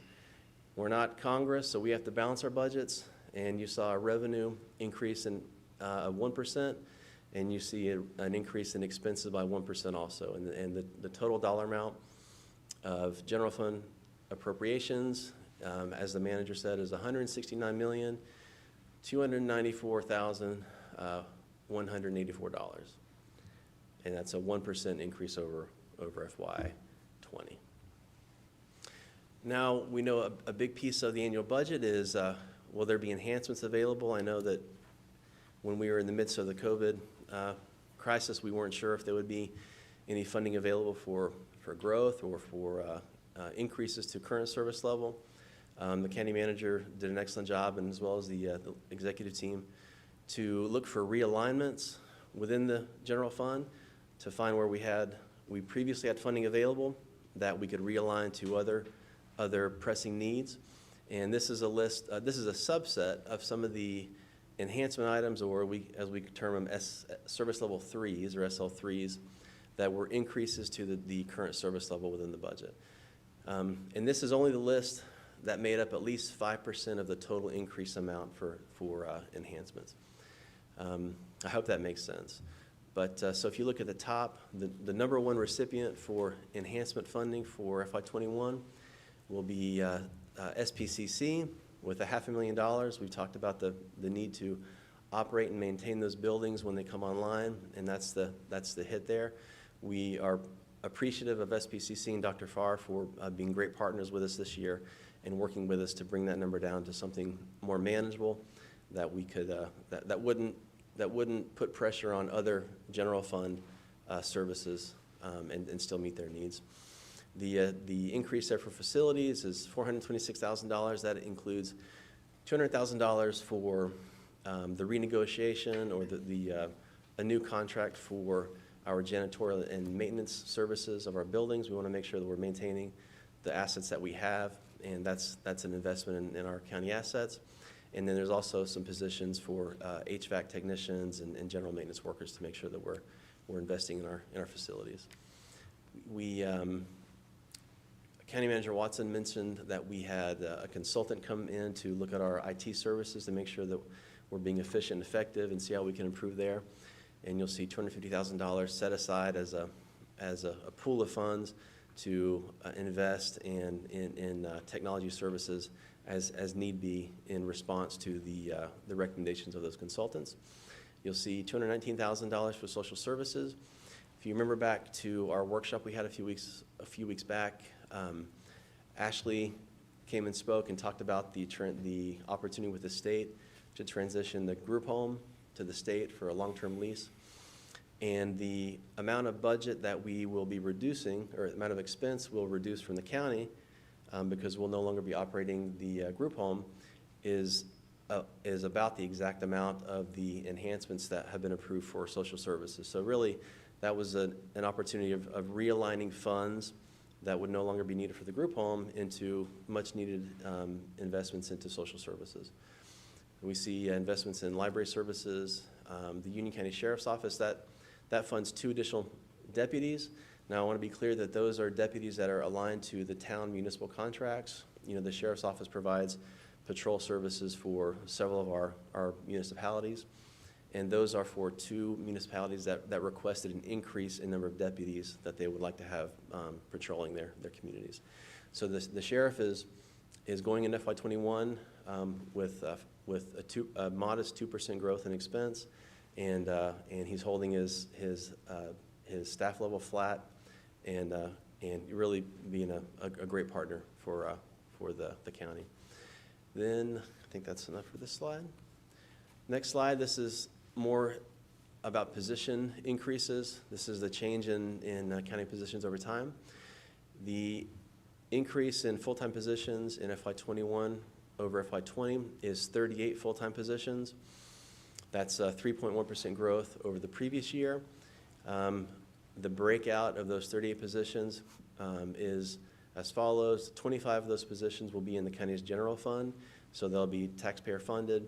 9 positions are in public works, so they're funded by ratepayers in the water system, and 4 positions are in the solid waste fund.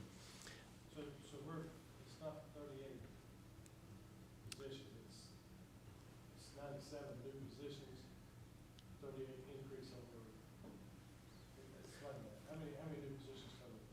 Yeah, new positions is 38 over the FY20 amount. So from FY20 to FY21, there were 38 positions that are included as enhancements in the budget. So of the 38, 25 are in the general fund, 9 are in public works, and 4 are in solid waste. And that's compared to last year. In FY20, there were 79 positions added into the budget. 26 of those were contracted county conversions. You may remember where we were paying for them out of a contract.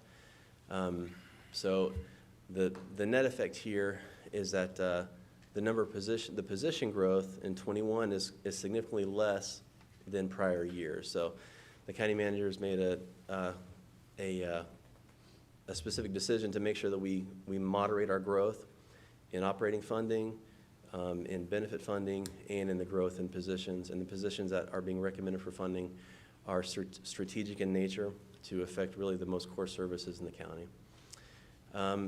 This will be possible because the tax dollar supported positions will be funded for a half year, meaning they won't be funded until January 1st.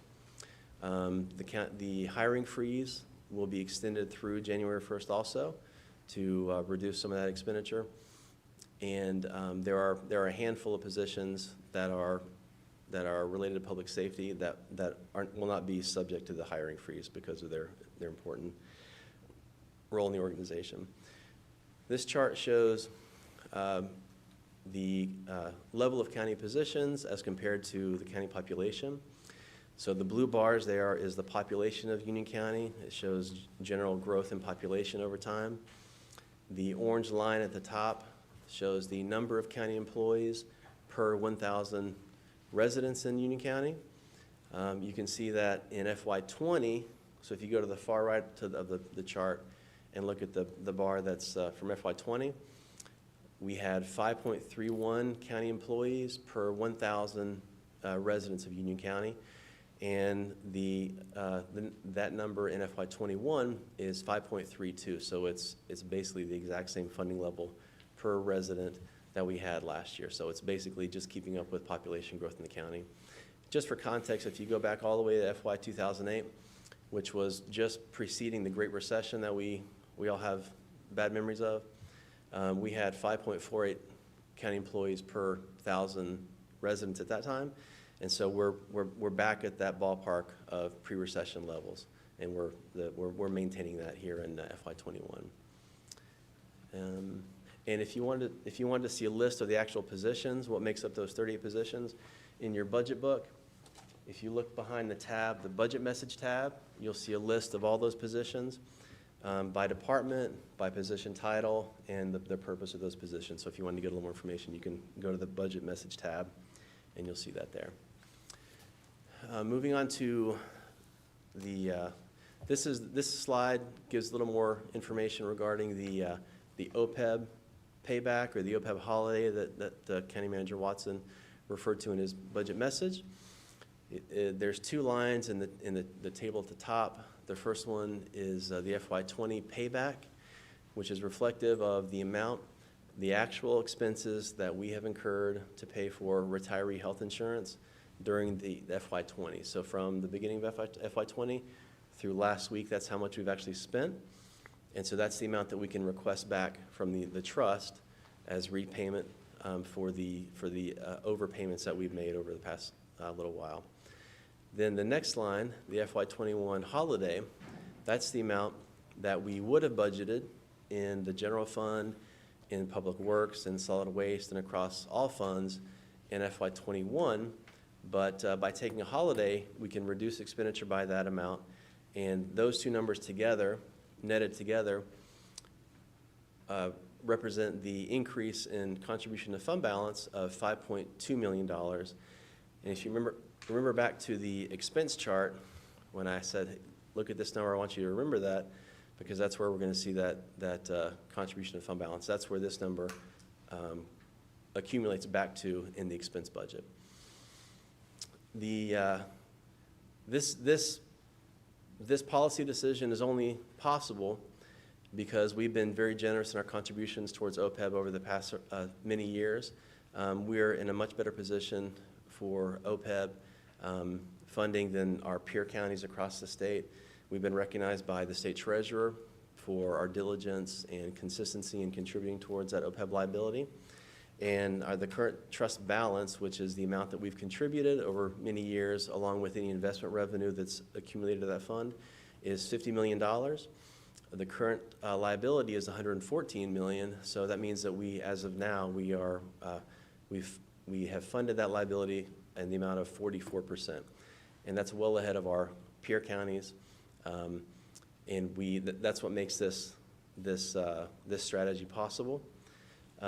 In discussing this and kind of brainstorming it, we reached out to the state just to make sure that we were in line with state laws and requirements, and they noted that we are well within our rights to make this maneuver, and they said that they have received many calls from lots of other counties who are considering similar actions, but the other counties are considering those actions to use this money and appropriate it for their ongoing operations in FY '21 because their shortfall is significant.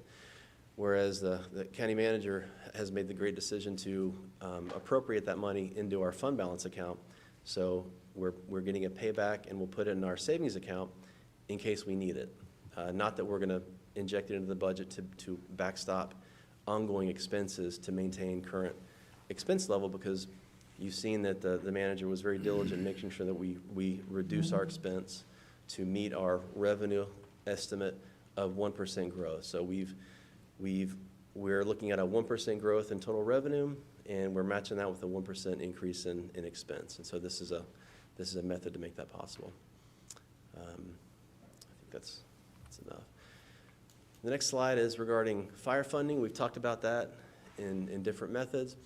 This chart shows the complete funding structure for the new 80-20 model. If you start at the left-hand side, you'll see a list of the fire departments.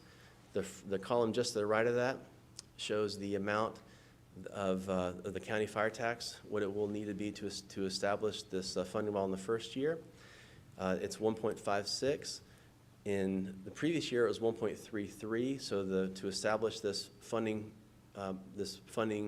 relationship, there'll be an increase to the countywide fire fund from 1.33 to 1.56. Now, keep in mind, that's not a net increase. That's an increase between proportional amounts, and there is an offsetting decrease in the EMS tax rate. And so we're still maintaining the overall tax rate at 73.09. It's just a swap.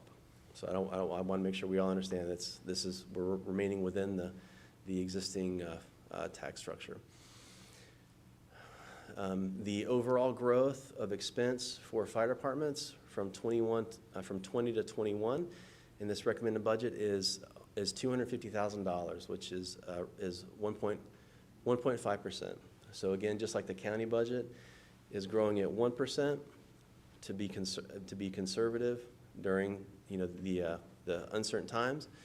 The fire funds are being held to limited growth also. 1.5% is modest in this environment, and they benefited in FY20 by some one-time expenses and investments in their equipment, and so I think that this should meet their needs going forward. And again, they'll have their revenue within their own district to fund any immediate needs that come towards them in the future. In this new funding structure, each of the fire districts will be funded through 3 methods. Same structure. In the past, it was always a little bit difficult to remember, okay, these departments receive the fire fee, $100 per home. These have a tax rate. It was difficult to manage on the back end. And so I for one, am glad to see this transition because everybody's treated the same. And it's much easier for me to go through the calculations and do the estimates for the tax value and sales tax. So it helps me out, and I'm glad for that. Then the one thing I want to mention too is the revenue sources will be the countywide tax rate for each fund, their district tax rate, and then the portion of sales tax that they're entitled to now as special revenue funds. This sales tax that has been added for the smaller districts that were not funds before is $500,000 that will be reduced from the county's sales tax allocation and then reverted or realigned to the fire department. So this structure moved $500,000 from the county's sales tax portion and to fund the fire departments in this new funding structure. And also I want to point out on the far right, there's a charge there that sometimes we overlook when we're communicating with fire departments about what some of the expenses are along with that. The state charges the county a fee for any motor vehicle property tax that's paid with a debit card or a credit card. We pay that fee to the state, and then we pass that on to other funding partners that also receive ad valorem tax.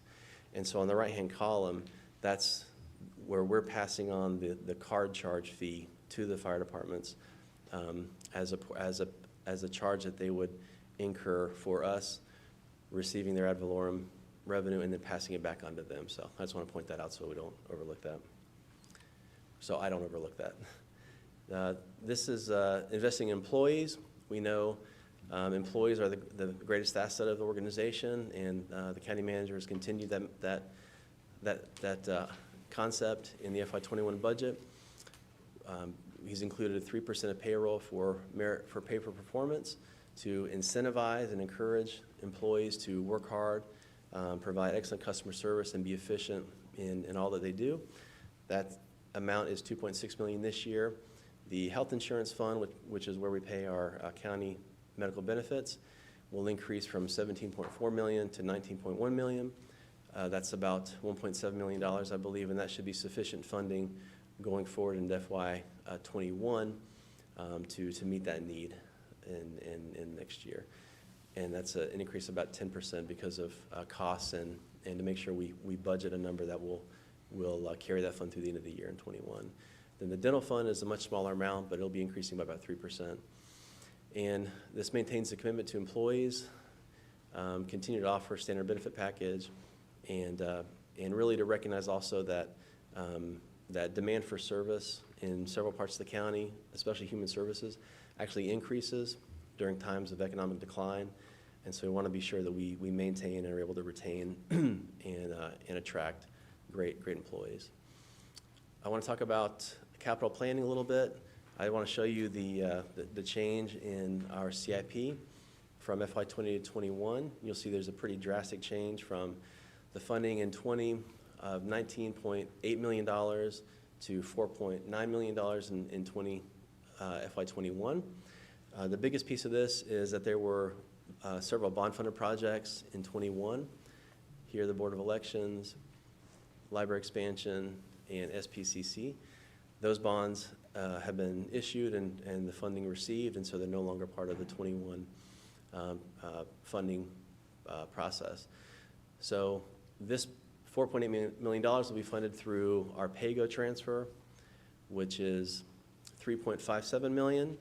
And again, that's a decrease from FY20 when we funded PAYGO at $4.4 million. This year, to be consistent, to be prudent, and keep expenses at a manageable level, the amount of PAYGO has been decreased, and these projects will be funded through PAYGO, through other projects that have closed with available funding will be realigned, and then there'll be some fund balance injected here as well to make up that difference. I want to just do a quick snapshot of, we know that when we commit to building buildings or increasing our facilities, there's a second part to that, which is providing funding for operations to make sure we're maintaining those buildings. If we're hiring staff to work in those buildings, we're going to be paying more utilities, more maintenance, more general expenses. The top part of this chart shows the buildings that are coming online in FY21, the Special Events Center, Jesse Helms, and the Board of Elections. And again, some energy increases for Cane Creek. And then at the bottom, you'll see SPCC, the $500,000 for their facilities. And I want to have a disclaimer here that the numbers for FY22 and 23 are early projections of what those operating expenses might be. They will change as we get closer, and they will be refined so that we have a better number. But I just want to let you know that we're in a growth phase, and as we have buildings come online, we're going to see funding requests in FY22 and FY23 that are significant for our budget to make sure we operate those buildings. This may be difficult to maintain within our current operating appropriation, but I wanted to put that out there so that when next year, when you see those larger numbers, that you're not surprised by that. Community partners, County Manager talked about the community partners, about the restructure of the process to make sure that it's inclusive, make sure everybody has an opportunity to participate, and that there has been one additional organization added, which is Common Heart. They provide a food pantry, adult literacy, and economic empowerment for folks in the county.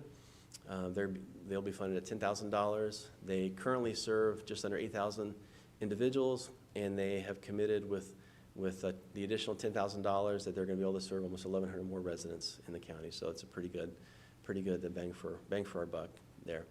Then again, the community shelter will increase the number of individuals they serve and the amount of prepared meals they can provide to folks that are in need. The number of people who may depend on the community shelter, I imagine, would go up during an economic downturn. So this is a timely investment in the safety network here in the county. And again, Safer Communities does great work in our jails, and they have results they're planning on adding to with this funding. I want to talk quickly about schools. You saw this slide during our workshop a few weeks back. This is from the school's requested budget. This just shows what their value of a penny, what they're calculating, which is exactly what we shared with them, so that we're on the same page there. The same tax rate, 44.5, and then they've included the true-up funding, which they normally would get as part of the FY21 budget allocation or appropriation. if you remember back to our meeting in February, they requested to have this funding earlier in the process so they could use it to do a lot of the work while the kids were out of school for the summer. They received that funding, I believe, a month ago, and they've had a little extra time with no kids in school to work on this project. But just to say that funding they've already received, so that won't be part of our allocation for them this year. And we'll talk about that a little bit more going forward. This slide shows what the FY20 adopted appropriations were for schools.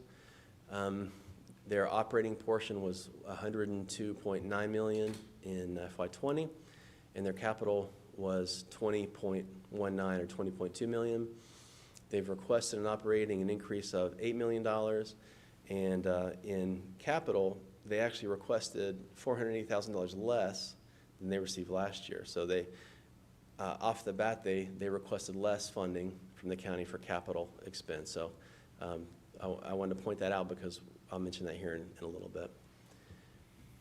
This slide just is confirming that we're on the same page with some of our funding methodology, and we have the same value of a penny, which represents 3.2% growth.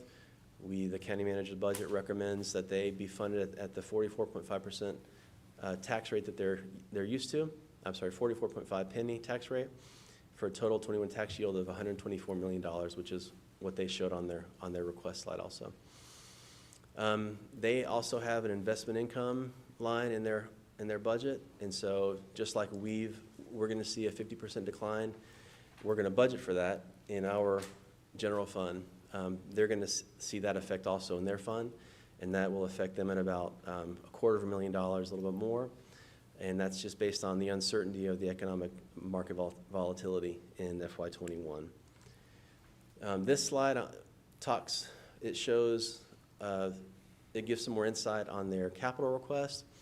The top line of the table shows what they received in capital funding in FY20. So on the previous slide, we showed that they received $20.19 million, $20.2 million in capital funding. So the next line there is the amount that they didn't ask for. So they asked for a smaller amount in capital funding in FY21. So that brings them down from $20.2 million to $19.7, which is what they asked for in their request, was $19.7 million. The true-up funds of $1.238, we've already paid them. So we paid them that last month. So I pulled that out. And then there's one other item here that I wanted to talk about, which is $535,000, which is a portion of the Transportation Facility Bond Project. In FY20, as part of their capital funding, we funded that project. It was a piece of a much larger project, but we funded the amount of $535,000. Then during the year, we had bond premiums that we were using for other things, and we paid for that project using the bond premiums. So in effect, the county has paid for that project on 2 occasions. We gave them money for it in FY20 appropriation, and then we used bond premiums to pay for the actual project. So as part of the manager's recommended budget, we're simply asking that they return that funding back to the county as a repayment or a payback, so that we've only paid for that single project on 1 occasion. So if you start at $20.19 million, which is what they were funded in FY20, and you work your way down, you'll get to $17.9 million, which is what's in the actual budget of how much will go from the county into the school's fund. But what I wanted to show here is that 17.9 really, it should be adjusted back up to 19.7, which is exactly what they asked for from the county. And in fact, they asked for less than they received last year. So I think you can say that the manager's recommended budget is fully funding the capital request, certainly at what they've asked for, and you could interpret it at the same amount as previous years because they didn't ask for that. That's a long way to say that the manager is recommending funding their capital request. This slide shows Union County education funding. Again, we're combining our educational partners, SPCC direct funding. We've talked about the increase there of $500,000, which is a 22% increase. Again, that's fully to open and maintain their new facilities. The operational funding for schools, you'll see, is an increase of $3.1 million. which is 3% growth. And the reason that's not 3.2%, which is what our value of a penny is because of the decrease in investment income that I showed you earlier. That's in the fund, and that decreases some of the revenue also. So that's why that's a little smaller. And in the UCPS capital funding, I wanted to show you, the slide I had previous was to show you this, that the revised capital amount, which was the adopted to, I believe, for FY20 of $20.19 million, and then what's actually in the budget for 21 is 17.9, but the difference there are the 3 steps that I outlined earlier. That is the true-up money of $1.238 million that we've already given them, and then the $535,000 that the county is effectively paid for twice. We're just simply asking that they make us whole on that, so we only pay for it once. And then also including the decreased amount that they didn't ask for capital. So those 3 items add up to this amount here, 2.25, to show that they're not really receiving 11% less in capital funding. When you adjust for those factors, it's really it's flat funding over previous year. So the total increase when you adjust for those items changes from 1.1% growth to 2.9% growth. So even the schools, it's limited growth if you look at the actual dollar amount that will be going from the general fund to the school fund. But when you adjust for those things, it's actually about 3%, which is comparable to the growth in the county budget of 1%. That's more generous on the school system side than the county side. I want to give you some context for outstanding debt obligations for the county. This is the amount of outstanding debt that is taxpayer supported. This is sorted from largest to smallest, so the total amount of outstanding debt the county has, that's taxpayer supported, so that means it's not enterprise fund debt, it's not backed by water rates, this is purely taxpayer funded. The school system has, the county is carrying $280 million in outstanding debt for the schools, which is 70% of the taxpayer funded debt obligation the county has. And then if you look at SPCC, they have 10% of that at $36 million, and if you combine all of the county operational pieces of that, which would be the general government, libraries, and public safety, it's 15.4%. So of the total taxpayer-funded debt that the county carries, only 15.4% of that is for the benefit of county operations and county buildings. So it's nuanced, but I wanted to make that clear because sometimes it's not clear. Yeah. Can I ask you a question, please, Sure. sir? Just use your first example on UCPS. That $279 million, what is the debt service annually on that? I don't have that at the top of my mind, but I'll be happy to get it for you and share with you tomorrow. I don't want to respond and be off on that. Oh, that's fine. It's not included in your previous slides, though, that debt service, correct? It would be included in the general fund debt service amount. No, I mean, for the schools, what we're giving the schools, it's not included in their, Oh, no, it's their separate. amounts. So this is over and above what they're getting as well. Yeah, this is debt that's paid by the county. This is debt that's paid for by county sales tax. All right, thank you. That's where we use 30% of sales tax to pay towards school debt. That's how that interacts. Okay, this is the end. This is the working budget summary. These are the highlights of the FY21 county manager's recommended budget, of which, when you consider all that we've been through this year with COVID and sales tax and changes along the way, these are great success stories as far as I'm concerned. We see a total general fund expense increase of 1%. We see a decrease in use of unassigned fund balance from 2.6 million to 1.6 million, which is the most that we have available. We're able to fully fund SPCC's revised request at $500,000. The school system is recommended to be funded at their full expected tax rate of 44.5. We're maintaining the county commitment to invest in county employees, to maintain the 3% merit pay, and pay for performance, excuse me.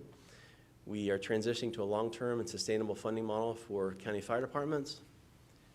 We are maintaining funding for public safety agencies. Public safety is a great priority for Union County, as it should be. And there are no great reductions to public safety in this budget. We're fully funding the county capital needs and facility replacements and renewal schedule. And this also includes, I believe, about $600,000 for radio replacement, which is going to be a big topic going forward, to make sure that all the radios across fire departments, sheriff, and other partners are up to speed and will be functional in the new grid that's coming online. Also, we've accomplished a redesign and a modest funding increase for our community partner program, and made sure that process is inclusive for all nonprofits that want to participate. And there's modest service enhancements to targeted areas of strategic importance throughout the county, which is 21% less in the funding level for 21 than it was in 20. And we're recouping excess payments to the retiree health benefits or the OPEB trust to ensure that we have the liquidity necessary to get through any future uncertainty that we might see over the next 12 years, the next fiscal year. And the most important thing here to recognize and appreciate the taxpayer in Union County is to keep the tax rate flat.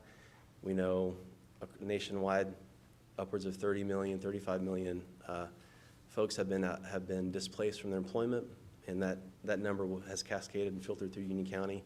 And so above all, we want to make sure to maintain a flat tax rate to not increase the tax burden on our county, fellow county residents. Follow-up meetings we have planned, because of the COVID pandemic, our process got compressed a little bit. So our next meeting on the 15th, we have scheduled a public hearing for the budget, and we're hopeful we can adopt the budget on the same night to make sure that we can adopt the budget before the deadline of July 1st. So we need to do it in June and have time to get all our deliberations and then provide for citizens to come and speak on any items that are important to them. Any folks that may be watching at home can follow the county website. All of the materials will be on the county budget website with a link that we have here, and can follow on social media portals that are updated very often, and a lot of important information is shared there. I want to give my thanks to the many folks around the county who have made this process possible and made it in such an uncommon and interesting year, have really gone above and beyond to make sure that this is a successful process. The County Tax Assessor's Office have been great partners. County Clerk Lynn has been very helpful in helping keeping us on process. County Department Directors and budget staff have done a lot of hard work throughout to react to ongoing questions and probing about their fiscal matters. I want to thank County Manager Watson for managing this process, the executive team, IT for helping keep our systems working. Our partners in finance have done a great job as well, and I want to be sure and mention our staff in the budget office, Mary Namala, Greg Artman, Adrian Rory, and Laura Gardner, who have put in countless hours after 5 o'clock on the weekends, really have gone through the ringer to make sure that we can deliver this budget to you in the quality that you deserve. And for a first-year team, and several of the folks, this is their first year in local government budgeting, and they've performed phenomenally. And so I'm very proud to be part of their team. And with that, I'll end and be happy to respond to any questions you may have.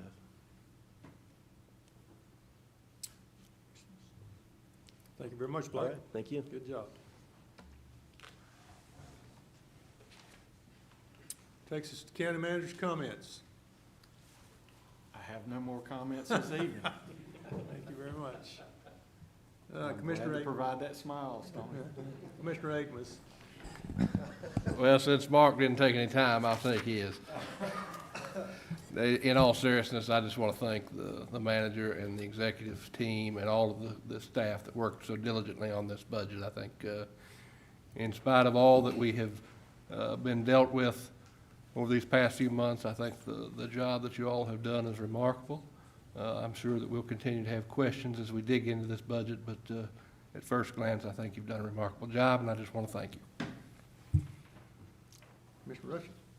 Thank you, Mr. Chairman. Keep mine brief as well. You know, over the weekend, there was a lot of stuff going around the country, and we all got to see a lot of places in really dire situations, and Union County didn't have that problem, and just want to thank the people of Union County and for being wise in their decision-making, and just proud to be a Union County citizen. Mr. Helms? Yes, I'd like to also thank our staff.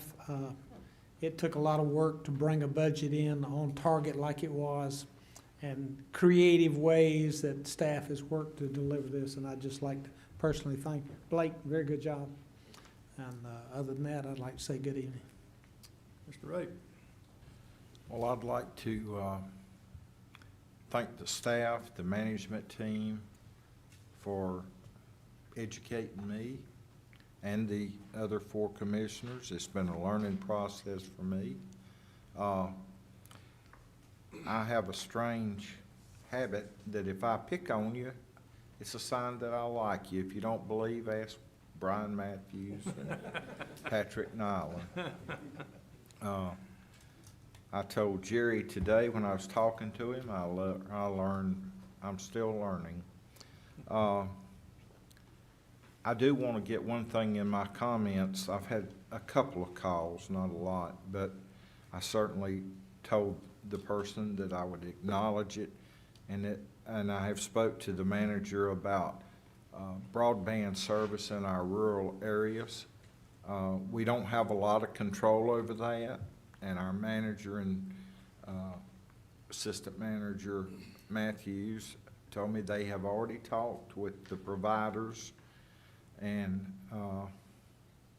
not a lot of hope, but I figured maybe I could get them a little bumfuzzled, so I have requested, and I didn't mention this to Jerry, I've asked Mark to see if he can get them to come to the next meeting. He's told me, he said, we can't make them come, but with the situation going on in the schools and distance learning and not knowing what's going to happen this fall, people that have to do those daily class meetings, some of them have to drive to a site. And I have excellent cable in my subdivision, although I live about 4 miles out from the courthouse, not that far from the city limits. And I certainly would be willing to pay my share of an increase to make sure this county gets service everywhere. We have such a unique county. We're basically a tier 1, 2, 3 county. Some areas are like Hollywood, and some areas are like Tucson, Arizona, and I'm talking about the old days, so, and with all the farmland. But the internet is going to be part of the future, and people have to have it.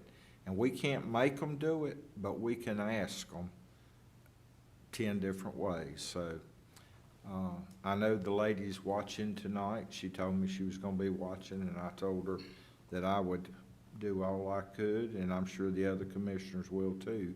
We just want somebody to step up and try to make it happen that provides this service. And with that, I'm sorry I talked so long, Mr. Akmus, but I wanted to get those things out. Thank you. I too would like to commend the Manager Watson, the budget staff and the departments for delivering a fiscally responsible budget. And on another note, the 5 of us are elected representatives of this community. And just about on every occasion with every meeting, regardless of who has the invocation, they pray for wisdom and discernment. We stand and pledge allegiance and ask for liberty and justice for all. I would like to thank our sheriff, our law enforcement throughout the county, and our religious leaders for their leadership over the past few days.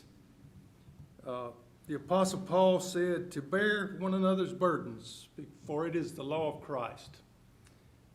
It's my hope that our community can act with empathy, restraint, and patience during the days ahead. And with that, I will offer a motion to adjourn. All in favor say aye. Aye. Have a good evening.